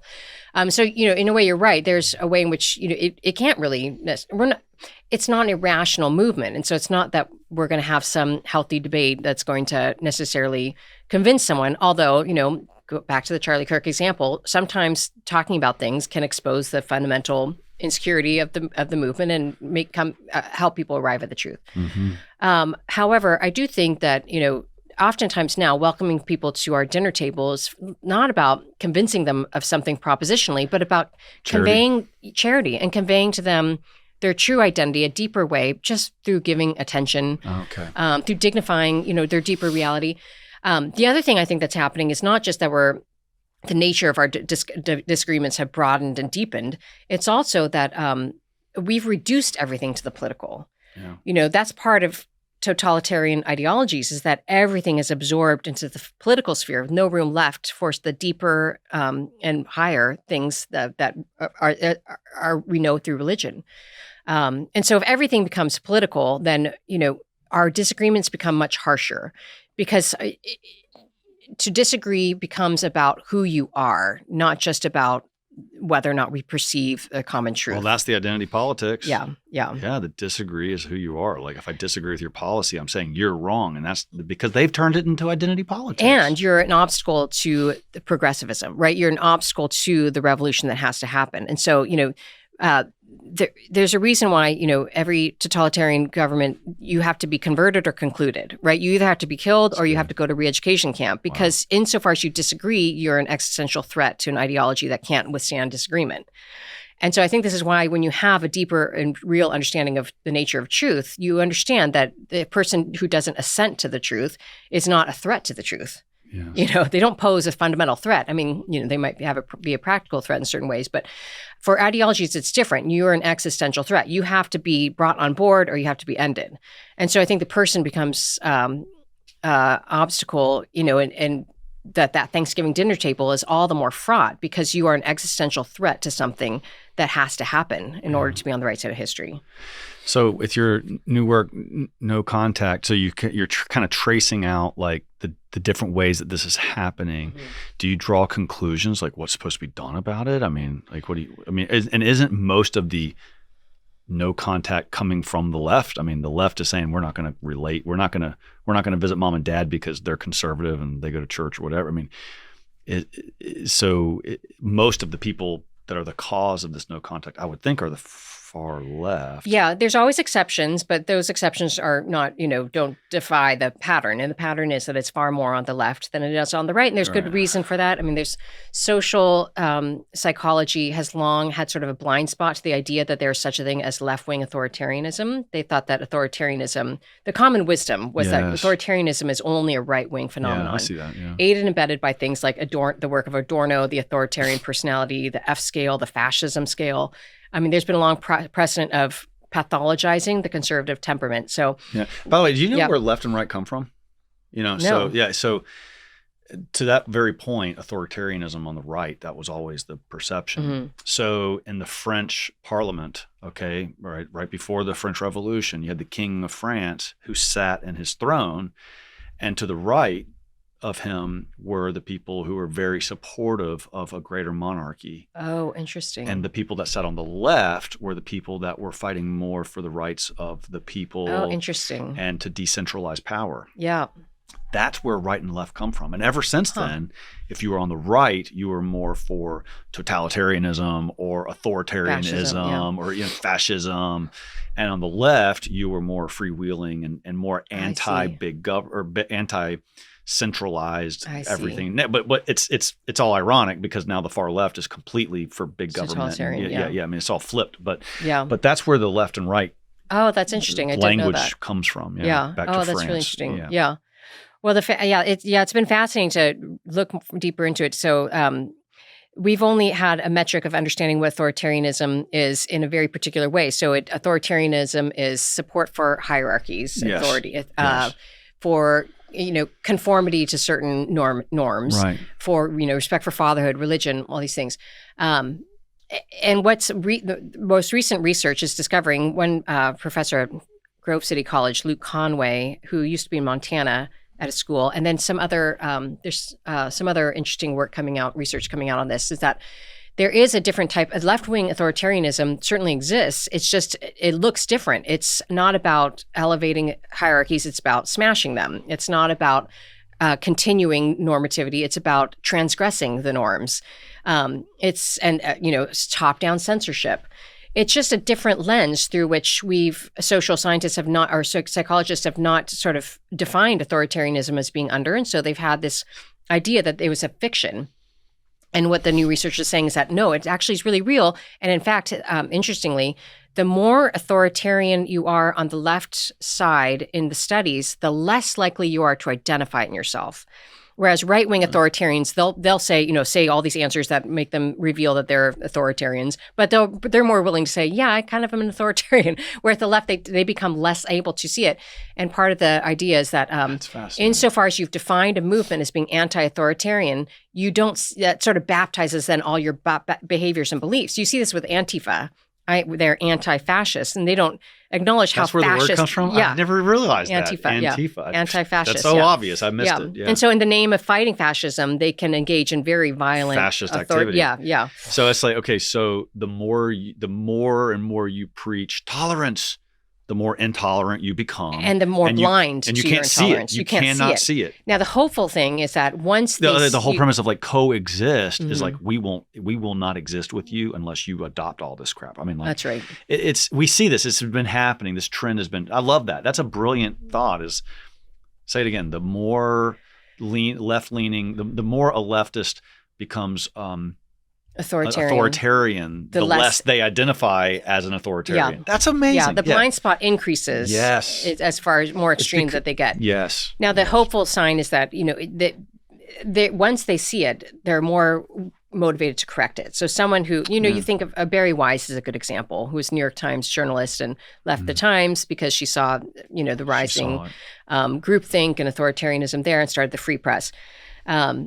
And she certainly would have differences from things we believe, but she's very open and motivated to correct the rise of authoritarianism on what has historically been her side. Yeah, well, it's because she's probably an authentic liberal. Yes, yeah, it's that's right. When my wife and I go out to dinner, when we meet people at a party or whatever, and we're leaving, like really the only thing that we're kind of talking about and kind of judging the people we met on is like, are they authentic? Yeah. And I would rather hang with an authentic liberal than an inauthentic conservative. I mean, just any day of the week, the inauthenticity drives you bonkers. And you can tell if people have kind of like a fake swagger about them. You're like, who is that person really? You know? Hey guys, real quick, I know you're enjoying this podcast, but there's somebody else out there that might really need it as well. So please take a second and think, family, friends, who is it that needs this particular content today? Take a second and send it to them. It's a great work of evangelization. Now back to the episode. And to kind of pull back to circle back to the Trump derangement syndrome. So I was with a relative a couple years ago. Actually, it was during Trump's first term. And I mean, this guy hates Trump. I mean, it's just a vicious hatred. But I love this relative of mine. And so at lunch, we're at lunch, and in 30 minutes, I got this radical left wing, but he's totally a sincere and authentic and genuine liberal. He's not playing games.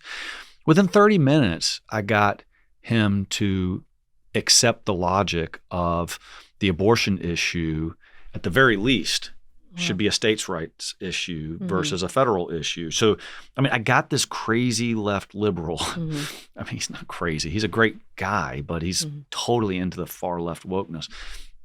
I got him to admit that, you have all these other things. You have rape, murder, assault. These are not federal crimes. They're state crimes, and federal jurisdiction's only invoked if certain things happen, right? I mean, is murder a federal crime? No. It has to be murder attached to some kind of federal activity, right? I mean, O.J. Simpson was not in federal court. I mean, he's in state court, right? So, but the lefts don't think like this, right? So I within 30 minutes, I got this authentic liberal to say, yeah, abortion should probably be a state's issue. I mean, just like murder is, just like all these other things are. Like, do you really want to do away with all states? And just, no. Okay. So, I see what you're saying. If you're an authentic person really seeking the truth, you just have a bad, this guy who's a relative, I think he just has terrible news sources. He just has been consuming really weird stuff for decades. Yep. And I think if he had better news sources, and if he was he's searching for truth. Yeah. And I admire that. In fact, that's why he's such an activist. Mm-hmm. You know, he like campaigns for, you know, liberals. It's because he believes it. Mm-hmm. And that tells me, like, I think God looks on somebody like that with some level of compassion. Is it, well, they're trying, they're seeking the truth. Now, there's all kinds of gobbledygook in there, personally, I'm sure, that leads you to these things, and you want some kind of allowance for your own kind of way you live. But I think that the vast majority of human beings, no matter what camp they're sitting in, you know, if they're conservative or liberal, whoever they voted for, they're just kind of lukewarm, and they're just kind of floundering, and they just kind of go with the crowd and just. But this particular relative, he would never just go with the crowd. I mean, he's a thinker, and he's just going the wrong way, but he's trying, and I think there's merit in that, even if you end up with a crazy idea. Yeah, that being able to have a 30-minute conversation and being able to reframe and rethink things, that's a sign of something really good. And the thing that I think is so, you know, part of the power of the ideology is that it's appealing to universal human temptations, right? It's not something that I'm, you know, susceptible to the pull of political tribalism. You know, we all are. I can watch a news story or something and just feel like, and then think about the people I know who are progressive and be like, oh, darn those people. You know, I mean, these are very human temptations, which is why the church in her wisdom says, why don't you do an examination of your conscience? Why don't you do the mea culpa? Why don't you go to confession? You know, it's such a pull to think of virtue and vice as abstractions. That we're not necessarily, it's not something we do, but it's something I'm on the right, I think the right things. I'm in the right camp, you know, and so there's where my virtue is. And I'm going to scapegoat those people over there, you know, and lose my charity. And, you know, I mean, these are things we're all prone to. And so that's part of the effectiveness of the ideology is that it's not just saying like, oh, it's not something particular about these people necessarily. It's just that we're just drawn to that sort of tribalism. Yeah. Yeah. I mean, we're communal animals, right? I mean, yeah. Aristotle called us zoon politikon. We are zoon as an animal, and then politikon, political or social. Right? We're political animals. So like we just have to have the tribe. You know what I mean? So with this no contact book you're working on, like what do you do? Like read psychology reports? Like how do you research something like this? Just like New York Times articles? Like what are you doing and I think you interviewed some people. Like I interviewed a lot of families. Okay. So what's the research like? Yeah, no, that's interesting. I mean, I did read a lot of, you know, I've interviewed a number of therapists and also done some reading in that realm too. Although, you know, it's not just a matter of psychology either. It's a cultural, and that's more my It's more sociology. It's what are the cultural presuppositions that are bringing us to this place now? But then, you know, I was reading Hannah Arendt and, you know, philosophers too. And so, you had I think you cited, sorry to interrupt. I cited her in this book. Yeah, she went to the Nuremberg trials. The banality of evil. That's what she said about. Yeah, I didn't know she was at the Nuremberg trials. Yeah, she was struck by the banality of evil. She thought she was going to see someone who was, you know, embodied evil, and instead she just saw a person who's very normal, and talking about it in really clinical terms. You know, there's something more evil even about that. You know, that can present itself as such normalcy. But are you familiar with the Milgram experiment? I have to ask you. That sounds familiar, but I'm going to show it after it's over. We won't watch it now, but it's like it's an amazing this is like a total sidetrack, but I think it's interesting. So Stanley Milgram was a psychology professor, I think at Stanford or something, or a big school, and he watched the Nuremberg trials on TV. And he was also a Jew, and so he was wondering how could these people do this. So he set up this experiment where you know, the subject was told, okay, you're participating in a memory experiment, and so there's somebody in another room who is strapped up to a small electric shock, and you're going to ask them questions, and if they get the answer right, they're good. If they get the answer wrong, then you have to deliver a little shock.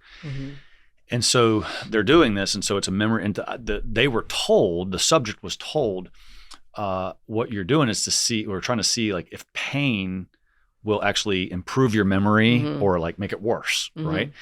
And so that's what they think they're participating in, when in reality, we're seeing how many people would deliver these terrible shocks. And so there's this panel of the board that shows like the different levels of shocks, X amount of voltage, all the way up to skull and crossbones picture. They could kill them. A voltage, a lethal voltage. And And so what you have is they're reading the questions and they can hear the other person in the room screaming like, ow, stop that, And then they start saying, let me out. And you hear the people screaming. And then the doctor with the trench coat or the white doctor coat with the clipboard says, please continue with the experiment. Noelle, sit back down and read the questions, and you're like, I want out of here. And he's like, no, please sit down and continue with the experiment. And then you say, well, if this person gets hurt, I don't want a responsibility. No, it's my responsibility. The person, sit down and please continue with the experiment. And in a staggering result, like this study has been done in multiple cultures, multiple age levels, different time periods. And the big fat average that comes out is over 60% of the population are willing to deliver a lethal voltage shock to somebody that they do not know because a doctor tells them to. Okay? Yeah. So it's unbelievable. And so like talking about the banality of evil. Yeah. And deferring your complicity, right, to the authority. Yeah. It's like, well, the boss told me to do it, so I do it. Yeah. And it's like, I do remember that study now. I had forgotten about it, but yeah, it's so fascinating. It's fascinating to watch. And I think that I also tying it back to the general topic of this violent wokeness that we're seeing all over the place. I heard a montage of quotes from very high-level Democrats, media, politicians saying things like, when is Trump going to get his bullet? And, this fascist, this Hitler, he's a Hitler today. What do we have? Are you just going to let Hitler rise up again? These very strong and aggressive statements over and over and over again. You have these young minds thinking, well, I would have to stop Hitler if Hitler was doing. And so somebody actually said to somebody recently, was like, what do we have to do? What do we have to do with Hitler? Wait till he has concentration camps to kill him? And the answer is kind of like, well, probably, yeah. Like you can't just shoot people. Like you probably have to wait till he does something. You can't kill people because of their ideas. But you can see the laying of the groundwork of the justification for violence. And so like these people have just consumed this. Yeah. And so the whole society, my point is like, their whole world, all of their social media, all the stuff that they're getting from their professors, it's all like that doctor saying, continue with the experiment. And you just do it. Like you just are following this. And so they're victims, but not in the way they think they're victims. They think they're victims of us or, conservative ideology. They're victims of the woke movement, and the woke movement is using them as tools to carry out this violence. I mean, again, the statements of basically calling for violence from the far left, from right out of politicians' mouth, it's unbelievable to me. Yeah. And they say these things. If any Trump supporter said that, it would be all over the news. Right. They say it all the time. Yeah. And it's unbelievable. I mean, people have called for Trump's assassination and they don't get in trouble. It's unbelievable. Well, it's unbelievable. They've defined systemic violence as being its own justification for personal violence, right? Yes. And so even you think about the transgenocide. I mean, the genocide is a word that is used pretty commonly to describe any conservative movement that wants to say that minors can't transition or, just promulgate very normal Transgenocide is a word? Transgenocide, yeah. You're eradicating our existence.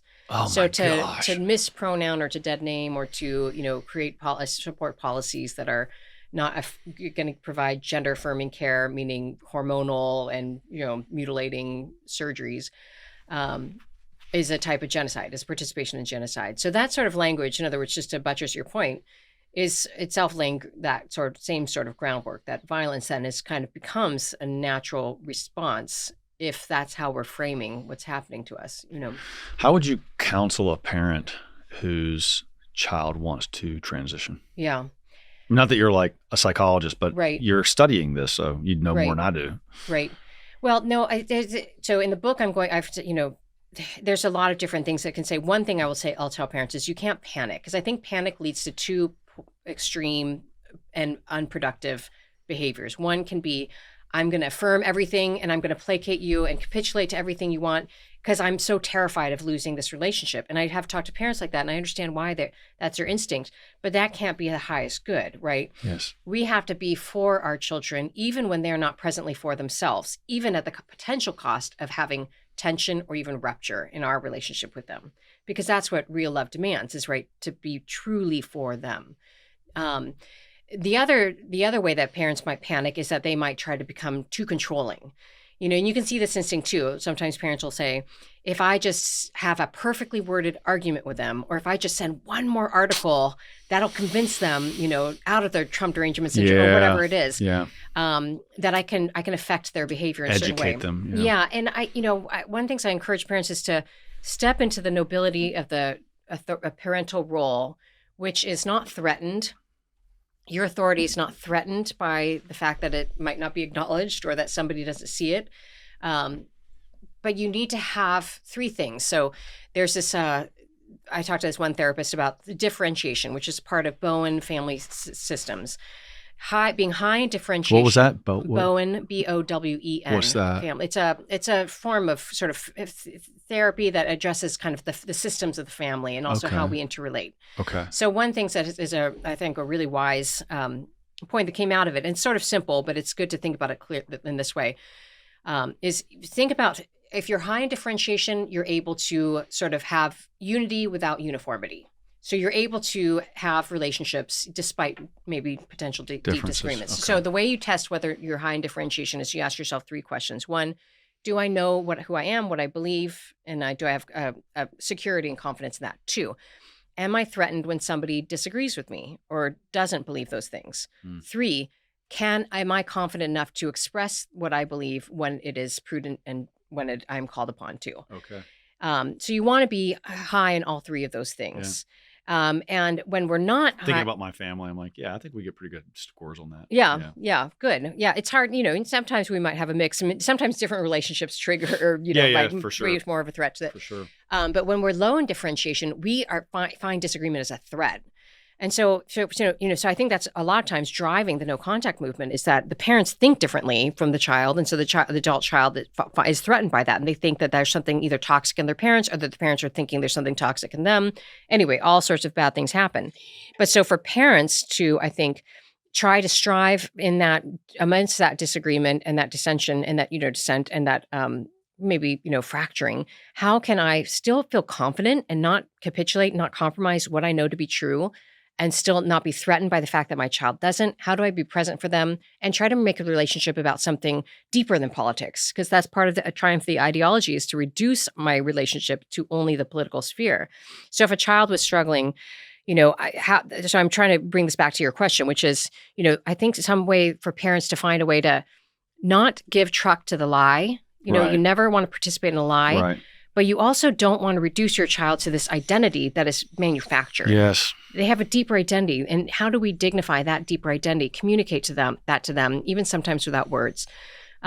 Making a relationship built on something deeper. Maybe just being curious. How long have you been struggling with this? I'm not going to freak out that my kid is maybe coming to me, maybe coming out of the closet or whatever. Right. Maybe internally the parent is freaking out because this is new information for them. The child maybe has been thinking about this for a while. So I talked to Kim Zember. Do you know who Kim Zember is? She's great. She lived a life, a gay life for a long time now. She's really on fire, like Orthodox, beautiful Catholic woman living celibate life. Huh. But she was saying, she encourages parents. Maybe a guest for the podcast? Yeah, she's great. She's really great. Kim Zember. Okay, cool. Yeah, she has a book. She's really lovely. But she says, just get curious. She tells parents, just be curious. Just say, how long have you been struggling with this? Yeah, just like getting to know them. Yeah, just being there. Because I think when the parent panics, then it kind of confirms a lot of suspicions that the child might have, that the movement has been telling them, your parents are going to reject you. Your parents are going to hate you. They'll never be able, there's all these whispers that ideology puts into the ear of the adult child. And so to not play into that. Mm-hmm. I love you unconditionally. I'm never going to not love you. I'm never going to not love you. How do we lead in that way rather than panicking, trying to control, trying to freak, or trying to, even worse, affirm and abandon our faith, which can be an instinct that parents have too. I saw I was in New York recently with my wife on a business trip, and we were going through a beautiful museum, and I saw this very normal looking couple with their teenage daughter who was a furry. Back to furries. I mean, she had ears, and her whole outfit was like a cat. Mm-hmm. Mm-hmm. And I just remember feeling so sorry for those parents because I don't know any of those. Maybe those parents like convinced her to be a furry. I have no idea. But you assume that the parents are like they're embarrassed about this, but they love their kid enough to still go out in public with them and travel around with them. And I just remember thinking, God, how would I handle that? Like I have no idea. If my daughter came home wearing ears, would I say, we're going out to dinner, but you're taking the damn ears off? Like I don't know what I would like. Right. I don't. It just puts people in an impossible situation. Yeah. Well, and the interesting thing is, I think, as we were talking about earlier, with so many people kind of coming back into the faith, into the church, and all of a sudden, things are on the table that maybe 5 years ago it seemed like were not on the table, as far as, domesticity, realizing that's beautiful again. There's a resurgence of that. That there is a real role for parents to play in mentorship. Even if you have a fractured relationship with your kids, there are kids who need your wisdom and maybe need to know what lessons you've learned. Yes. An ounce of prevention is worth a pound of cure. And so, I write a lot about, family revival is the name of my Substack, but I'm trying to, help younger parents who are in the stages of car seats and school selection to figure out what can we do to fortify us now. Yes. There's no simple formula. I know you write a lot about this too, with buttressing family life, and obviously with 16 children, you have so much wisdom to share. But I do. Well, let's pretend like I do. Yeah, it's people just because you have a lot of kids, people assume that you're really good at raising them. So we'll stick to that. Right. So, part of, I think, the solution, there's collective solutions, there's personal solutions, but part of it is also that, how do we fortify the next generation? Because even short of the no contact movement, there's just a lot of Catholics that are seeing their children lose the faith. Yes. And we can afford to, bleed out the next generation, so that's a particular focus, I think, and a particular piece of the solution is looking at that. I wrote a little bit in my book, Parenting for Eternity, somewhere right there. And people always joke, "Oh, you're going to parent for eternity because you got 16 kids." That's not what it means. That's not what it means. It means you're trying to raise our kids parenting for heaven. Forever. Yeah, I'm a granddad and she's pregnant, and it makes me think, how old am I going to be when they go to college? It starts getting a little intimidating, but it'll keep me young. What the hell was I talking about? Oh, parenting. So when we're gone. Yes. So one of the things that in there, so many parenting talks I've given. Parents come up to me all the time and say, my kid left the faith, how do I handle this? What do I talk about with, and that's a common thing. I'm not saying that they're far woke, but I'm saying that they've just left the church. Yeah. And just a simple little thing, I think it kind of jives with what you're talking about. Invite your child to mass. Like always, this kid who left the faith, they come back from college. I'm not Catholic anymore. Okay. Invite them to mass. Try to get them to go to mass with you. But then also explain, but if you're, since you're outside the state of grace, you cannot go to communion. And that's just I think it's a very simple, it's like welcoming them, loving them, participate with them. You're welcome to be with us. We want you with us. But then we still have our boundaries.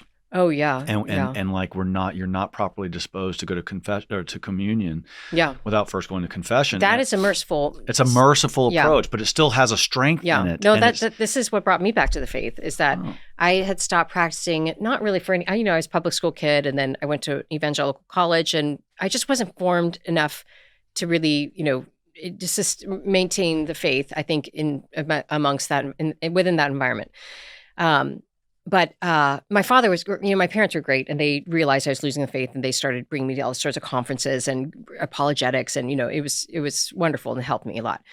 But I remember being at mass and I couldn't receive because I knew I couldn't, and I just started weeping. Yeah.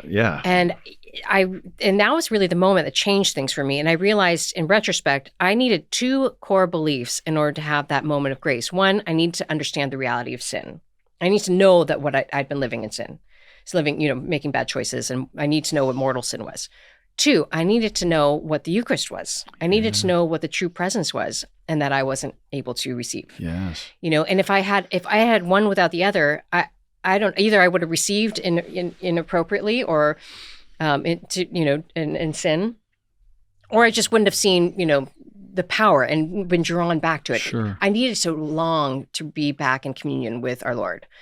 And I also need to know the sin. And so, I think that we think we're being merciful or compassionate by whitewashing the reality of sin, or by, letting all come to the table. It's not merciful. It's really not. Right. You're denying somebody that moment of reversion, conversion, whatever, moment of grace. We have to give people the unadorned truth in charity, in affection, in a context of a loving relationship, but without shying away from the truth. Yeah, that's awesome. Well, that was kind of a segue into like your own life, and I actually had written down here rapid fire. And I often, just at the end of episodes, I try to, and we can go as long as we want, but I would like to spend some time here, kind of getting to know you better. I'm kind of fascinated. I mean, you get the 6 kids. You become a fellow at the Ethics and Public Policy Center. You've written it for countless journals. You write heavy duty books, not just like opinion pieces. Like, who is Noelle? Like, where'd you come from? Like, what, what's your bio? How did you end up getting into all of this? And how'd you end up as a fellow at, a very prestigious institute in DC? I've tracked them since I was in law school there. So how did you, tell me your life story in 5 minutes. Go. Rapid. No. Just like, how did you get into all? I haven't gotten to rapid fire. I will ask you movies and books and your favorite stuff, but tell me a little bit about how you got into this whole scholarship really on this subject matter. Yeah. Well, I think because I'd had a reversion, being in an evangelical school was the first time that I really had to grapple with, people deeply disagree with the Catholic Church, and why is that? And so I started getting into apologetics. It was a time like Scott Hahn. I got to know Tom Howard. We were able to house sit for Tom Howard. Thomas Howard, yeah. Evangelical's Not Enough, Christ the Tiger. On Being Catholic?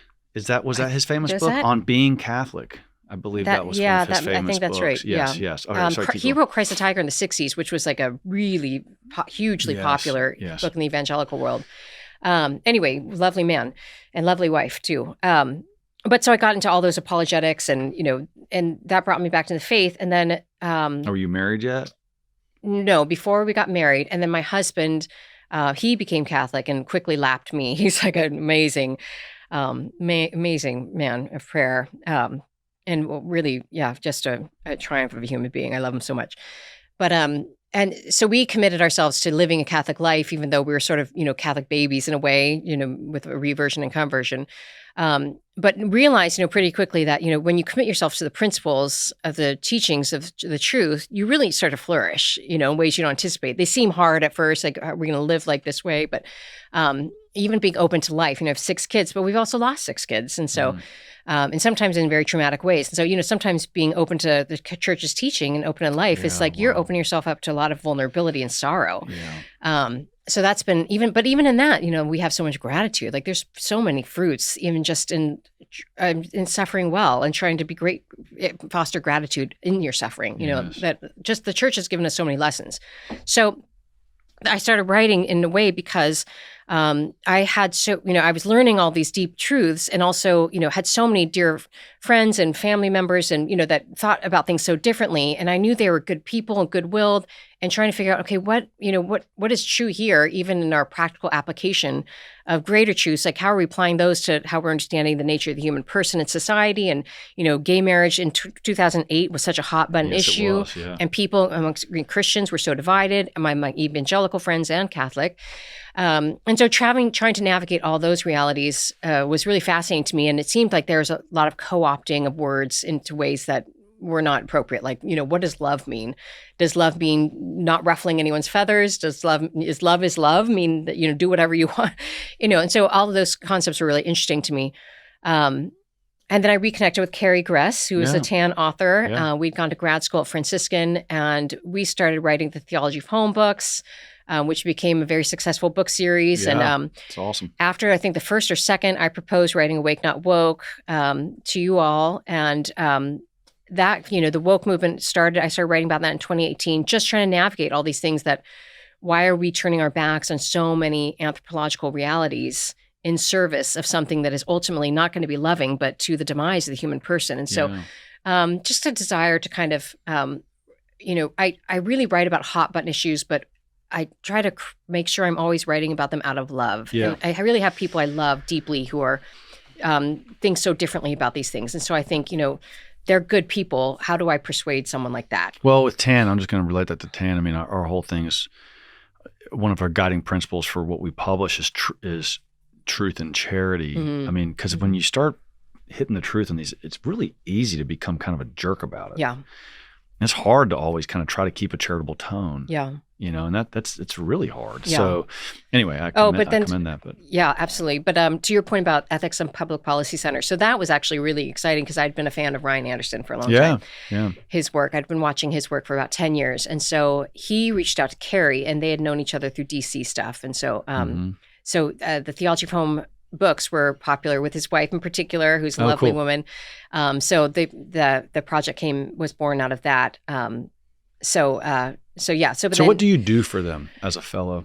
Yeah. So think tank, Ryan will describe it as, it's sort of like a fish tank. It's like an aggregate of getting all these scholars together to kind of think and bounce ideas off each other and also collaborate on different projects. I'm in now the Life and Family Initiative project with various scholars.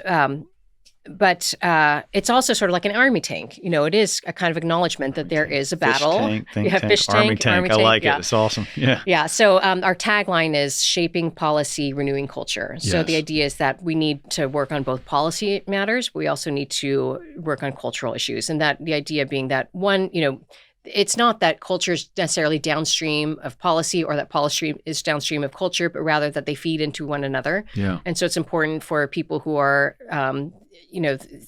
thinking about the truths of the human person and the health of our civic institutions to be considering both aspects, culture and policy. Yeah. Is George Weigel still there? Okay, still there. Yeah. Mary Hassan, Aaron Kheriaty. I mean, we've got Carl Truman. There's some Francis Mayer. There's so many. Is Mary Epperstadt involved? She's in there? not. She's not. Although she does great work. Yeah, she does. Okay, so she's up there in the area. But anyway, Yeah. Okay. Well, it's amazing what comes out of that place. I'm always seeing some great speaker somewhere or something in ethics and public policy center. Yeah, I'm very grateful and honored to be a part of it. It's really amazing colleagues. That's great. No, but you don't live. You live in California, right? So it's remote. That's cool. So yeah, that's really great. Yeah. All right, you want just some rapid fire about you? I'm a slow processor, so I'm probably not going to be great at rapid fire, but I'll try to be as rapid as possible. All right, what book is on your bedside table right now? Well, in my Audible right now, I'm finally reading Jonathan Haidt's book, The Anxious Generation. I don't know that. Okay, what's that about? But it's about how we have underprotected our kids virtually and overprotected them physically. In the physical world, we put them in a little bubble, and then online we've unleashed them to the most dangerous predators and all these awful things. I always have a spiritual reading book. So that was my second question. If you answered without a spiritual one, yeah, go ahead. My friend Ralph Martin wrote a wonderful book, The Fulfillment of All Desire. It's so good. It's a masterpiece. It is, and it's a masterpiece. I'll read it, and then I'll leave it in the car, or leave it in the wrong room, and then I'll forget about it for a few minutes, and I'll pick it back up and be like, oh, it's so good. Yeah. So I do that usually for spiritual reading. I also am devoted to St. Jose Maria Escrivá. Nice. So I read a Furrow, The Forge, Conversation with God. Oh, you can't go wrong. Yeah. I want to have Martin on the show. I mean, he doesn't know me, but I know him. And The Fulfillment of All Desire is a masterpiece of spiritual life. And so I'm working on my doctorate, and I'm working on really Bernard of Clairvaux's understanding of what mystical union is through the Song of Songs. It's nerdy dissertation stuff, but sitting on my desk at home right now is Fulfillment of All Desire, because what he does in this incredible way is he shows the three stages of the interior life. You got purgative, illuminative, and unitive. And he shows how you have everybody from Teresa of Avila or John of the Cross or Bernard of Clairvaux and other people who have like these different kind of means or methods of explaining holiness, how really they all kind of fit in the same general. They might use different words, but they kind of fit into the whole similar framework. It's a masterpiece of a book. It's so good because you can read a couple of pages and it's accessible and it's deep. Yeah. It looks like, to me, I want those two things in the spiritual reading. I want it to be accessible and deep. Yeah. I got to talk to him because there was that a bunch of them were fired from that school. I want to get to know. He's a really him. Good man. Yeah, he's really. I find him to be very inspiring. Yeah. Okay, that's good. So I'm gonna contact him anyway. Do. I'll just please come on my show and talk about your book. That's all I want to do is just talk about the book because it's incredible. I'm sure. Okay, so that's your spiritual book. What's your favorite movie? I mean, I used to would have said at one point, Braveheart. I remember being very moved by that movie. I can love dark movies. There's a movie called In the Bedroom that is about death, and I don't know. I found it to be extremely well done. I feel like there's a movie I saw recently that I thought was really good. I don't really watch movies that much anymore, but have you watched The Chosen? Are you I a have fan? watched some. My husband loves The Chosen. Okay. I just haven't made a habit of watching it, but I watched a few episodes and thought it was fantastic. I like asking people because some people don't like it. Oh, so traditional Catholics really sometimes don't like it, and I don't understand. I love it. Yeah, I love it. No, I really liked it. I just haven't. I can never remember where is it streaming. And Right. Okay, so your 6 kids. How was the oldest and youngest? 25 down to 13. Okay, 13. Well, she still got somebody at home, right? And boys and girls. 2 at home still. 2. So girl, boy, girl, girl. Okay, girl, so I got 2 girls at home now. Oh wow. Yeah. Wow. So I had 8 boys, 8 girls, but I'm really top heavy with boys. Okay. And a lot of girls at the bottom. Okay. And I just tell people I got in touch with my feminine side. That's kind of what I was having, all these little girls at the bottom. So cute. Okay, so what is like one of your favorite what's one of your favorite things to do with your family, like a family activity or outing, or do you guys watch football on Sunday, or what do you do as a family? It's like one of your everyone core family watches things. Football except for me. Everyone likes sport. My husband's very sportsy, and all the kids, including my daughters, especially the little ones, they are very tomboyish. They love doing all that with dad. Talking about tomboyish, by the way, my fifth. How old's Teresa? 14.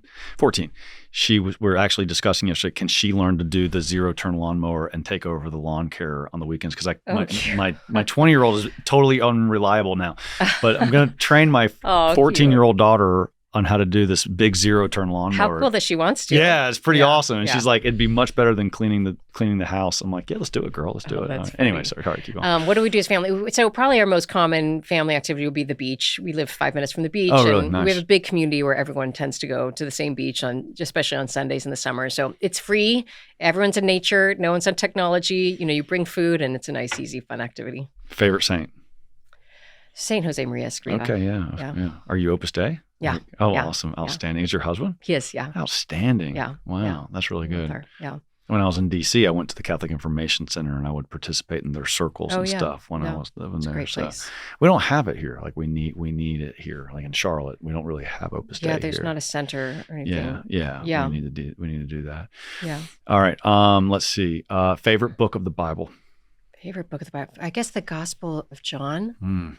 But I also love Acts. I don't know. I'm probably kind of conventional in that way. I'm not. Yeah. I asked. There's more interesting answers, I bet. The first episode I ever did on the podcast was with Bishop Strickland, and I asked him. I said, "What's your favorite book of the Bible?" And he said Acts because it's still going. I mean, it was like that's the one book of the Bible that's still going. Yeah, and I thought that was a really cool statement. Yeah, I feel like there's just a lot of memorable verses too from Acts. A lot of good teachings that stuck with me. Yeah. So, all right, last question. Since you're kind of, where you are in your life right now, all the great intellectual work you've done, your work with the Ethics and Public Policy Center, where do you see yourself in 5 years, 10 years? Like, what are you doing intellectually? I mean, you're going to keep writing books, you can keep giving talks, like where are you going in the future? Yeah. Good question. One of the things that my husband and I are working on is that, he's been mentoring younger husbands and fathers for a long time, and this is part of the overgrowth of the spirit of Opus Dei. Mentorship is a big part, both being mentored and mentoring. And with all my work on the woke and ideology and how it's harming families. So we've come up with an idea that we're going to be developing called Family Revival. It's named my Substack, but it's also yes, it is. Yeah, yeah. We want to turn it into kind of maybe a curriculum, some couple to couple mentorship.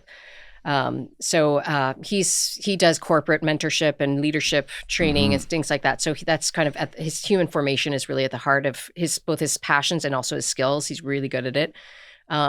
And so with my work on the no contact movement and interacting with all these families, I think it's kind of bringing both of our kind of interests and skills together. So I'm hoping that that'll be something that we can do together. We really love doing stuff, apostolic work together. Amazing. So, well, I'm sure you'll be great at it. Thank you for coming. It's great. It's really fun. Amazing. I mean, you're a lady and a scholar, and you're such. I mean, the Holy Mother Church and the country need a dozen more people like you. So, I mean, you're amazing. Thank you for being here, and thank you for the work you do. And I hope next time you're in the area, come back and do this again. Absolutely. All right. Thanks so Noelle. much. Hey, thanks guys for checking out the Conor Gallagher Show. Please take a moment to like, subscribe, or comment, or whatever you got to do to support it. And I appreciate that very much.